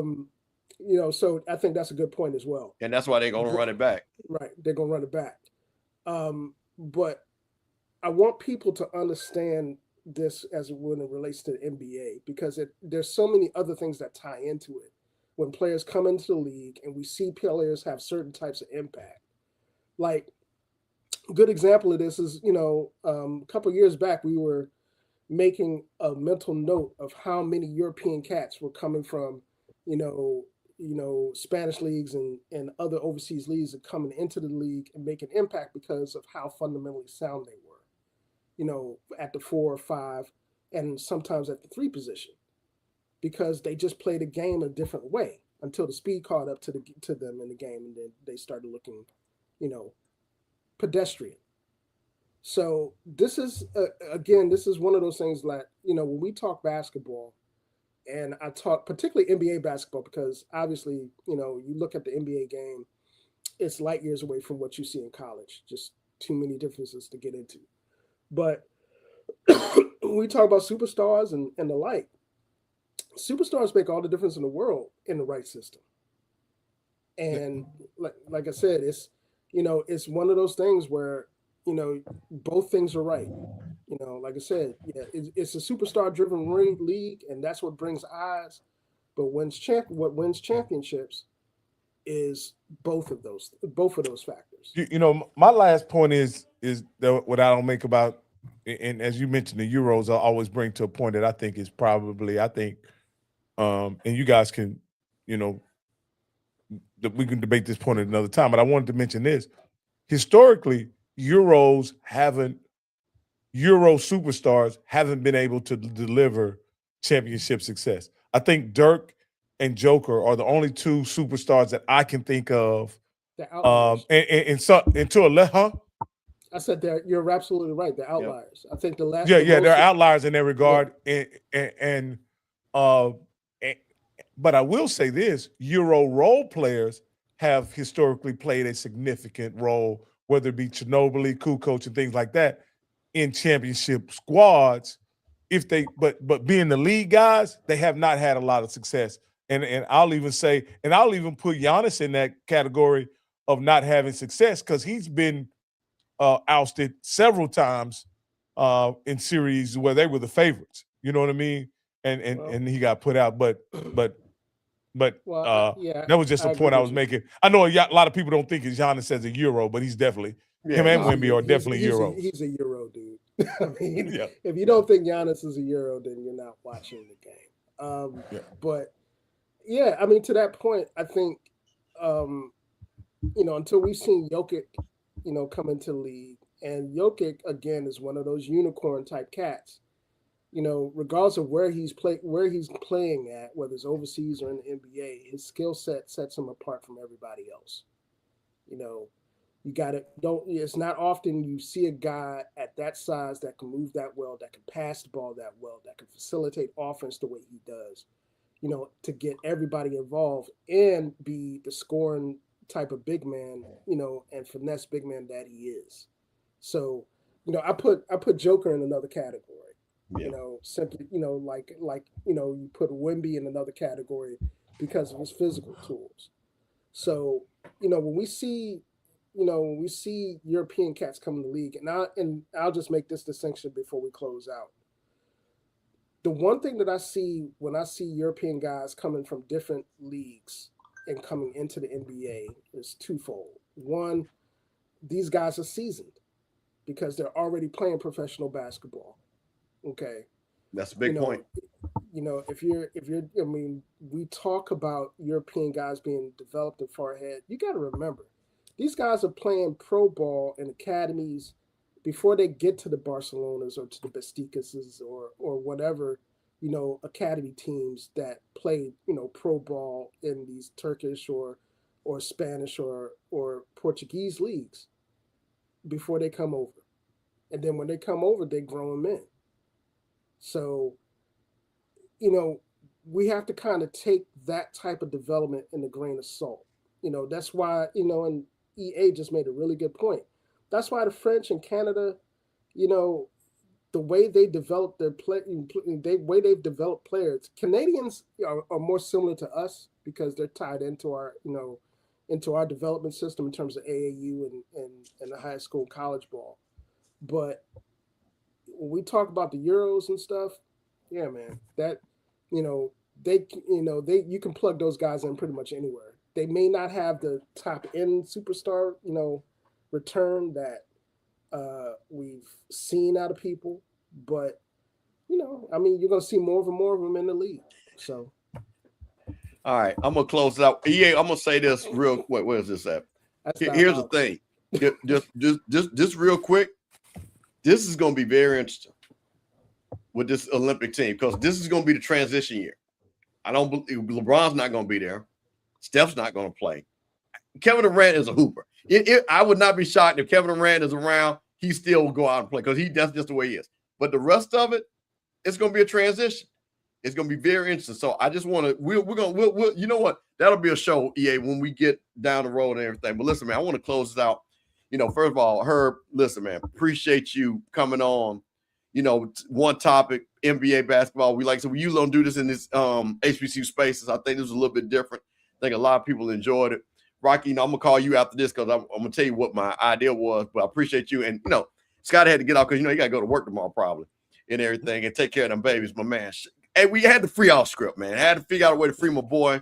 So, man, we're gonna keep this concept going, man. One topic, NBA, NFL, might talk a little Major League Baseball, major college. Like I say, again, we still going to do HBCU coaches going on Tuesdays. Still going to be doing sipping on Sunday. We're going to have Herb on there. Herb and them is going to be doing their thing on HBC Weekly. Herb is going to do his thing. So we have a lot of HBCU stuff. But, I think we have enough talent for us to talk about a couple other things because we are talking about these things. You know what I mean? We're definitely talking about it, and we could talk about it in our own HBCU space and not let Colin Cowherd say he knows people. Because guess what, Colin? I know people too. Because guess what? I'm making a phone call to somebody I know coaches at Boston, and I'll let y'all figure out who that is because that's around me and Rocky's age. Because I'm going to figure that's out, but that Jaylen Brown thing. I'm not believing what I'm hearing. I just don't believe that. I believe in the end what I'm going to hear. See, I'm going to be honest, it's really the money. They didn't want to pay that boy $7 million a year. I got a bootleg theory. Is that my man want to cut? What's my man name? Butler. That's from Butler. The GM. Brad Stevens. Brad Stevens wants to coach again, and his key to coaching again is tanking the team so he can fire Missoula and come off the. Well, you know they ran his ass up out of it. That's the reason why he went upstairs, because he couldn't handle them boys. So now that's it. Because that's the reason why he ran upstairs, because they ran him up out of it. He couldn't handle. But I think I don't think very much of Missoula. I'm just gonna go ahead and say that. But Missoula, we're gonna see what Missoula's all about. Right. Now, because he has much less talent than he did a couple of days ago, and we'll see what he can see what he can manufacture with what he has. Okay, last one, what you got? Yeah, I think Missoula's in a tough spot, and not necessarily because he just has less talent. I think that atmosphere of Boston, when you're not, when you don't have the tools to coach there, it can be a tough place to coach, and not just because they have a storied history, is because that city is really unforgiving in a lot of ways when it comes to minorities in general. And I don't want to, I don't like to put it in that in those shades and that terms, but we've seen that happen a lot. Yep. So yeah, I'm more power to him, man. He gonna need it after getting ready to do. So all right, Herb, tell them where they can find you at. Yeah, man. HBCU content, HBCU basketball content, man. You can find me on Twitter. Yeah, and I'm going to continue to call it Twitter because that's what his mama named it. At HBCU Hoops Weekly, that's at HBCUHW. That's the Twitter feed, and you can also find content at HBCUHoopsWeekly.com. And the podcast will be back. See, Herb comes over here and he can be the smartest person in the room, Rocky. So he can come over here absolutely and talk. See, we let him talk. He can educate us folks. Hey, man, so listen, just to let you know, I have my co-host, my Rocky, my guy. So, man, listen, this was a Thursday. This was the Throwdown, man, new show that we're probably going to keep it going on the Rocky Miller channel and the Offscript channel. Like I say, talking NBA, talking NFL, talking major college football. We got enough HBCU stuff. Me and Rocky gonna get together. Cause I know Rocky's a football guy. Cause I already got a topic for Rocky for next week to see if he's interested in it, and let him run the show for football. But Herb, we're gonna have you back because guess what, Herb? Summer League starts next week. It might be some things we might have to talk about the week after that. And some more trades go. When Summer League happens, I'm a big Summer League guy. I was trying to get out there, but I got some meetings I got to take.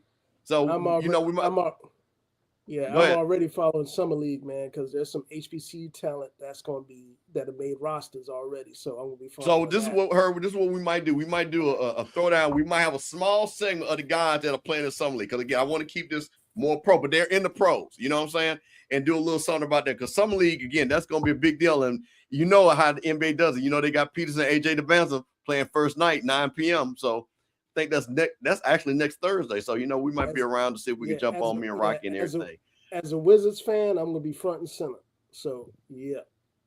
Yeah, man. Appreciate it. EA, appreciate you, man. And let me say this real quick, man. All of you all that come on when y'all see that alert, man, no matter what, we appreciate you all, man. You all know who you are and stuff like that. So, man, we appreciate it, man. Once again, it's Thursday night. It's the Throwdown. We will see you maybe next Thursday. Me and Rocky get together. And hopefully we can get Scott on here every week or at least every other week when there's a topic that he wants to talk about. And Herb, my brother, I love you. I appreciate you, man. And like I said, you always got a home over here with your other cousins, all right? Yes, sir. Yes, sir. All right, this is the Throwdown. Keep it throwing. Thanks, guys. Deuces.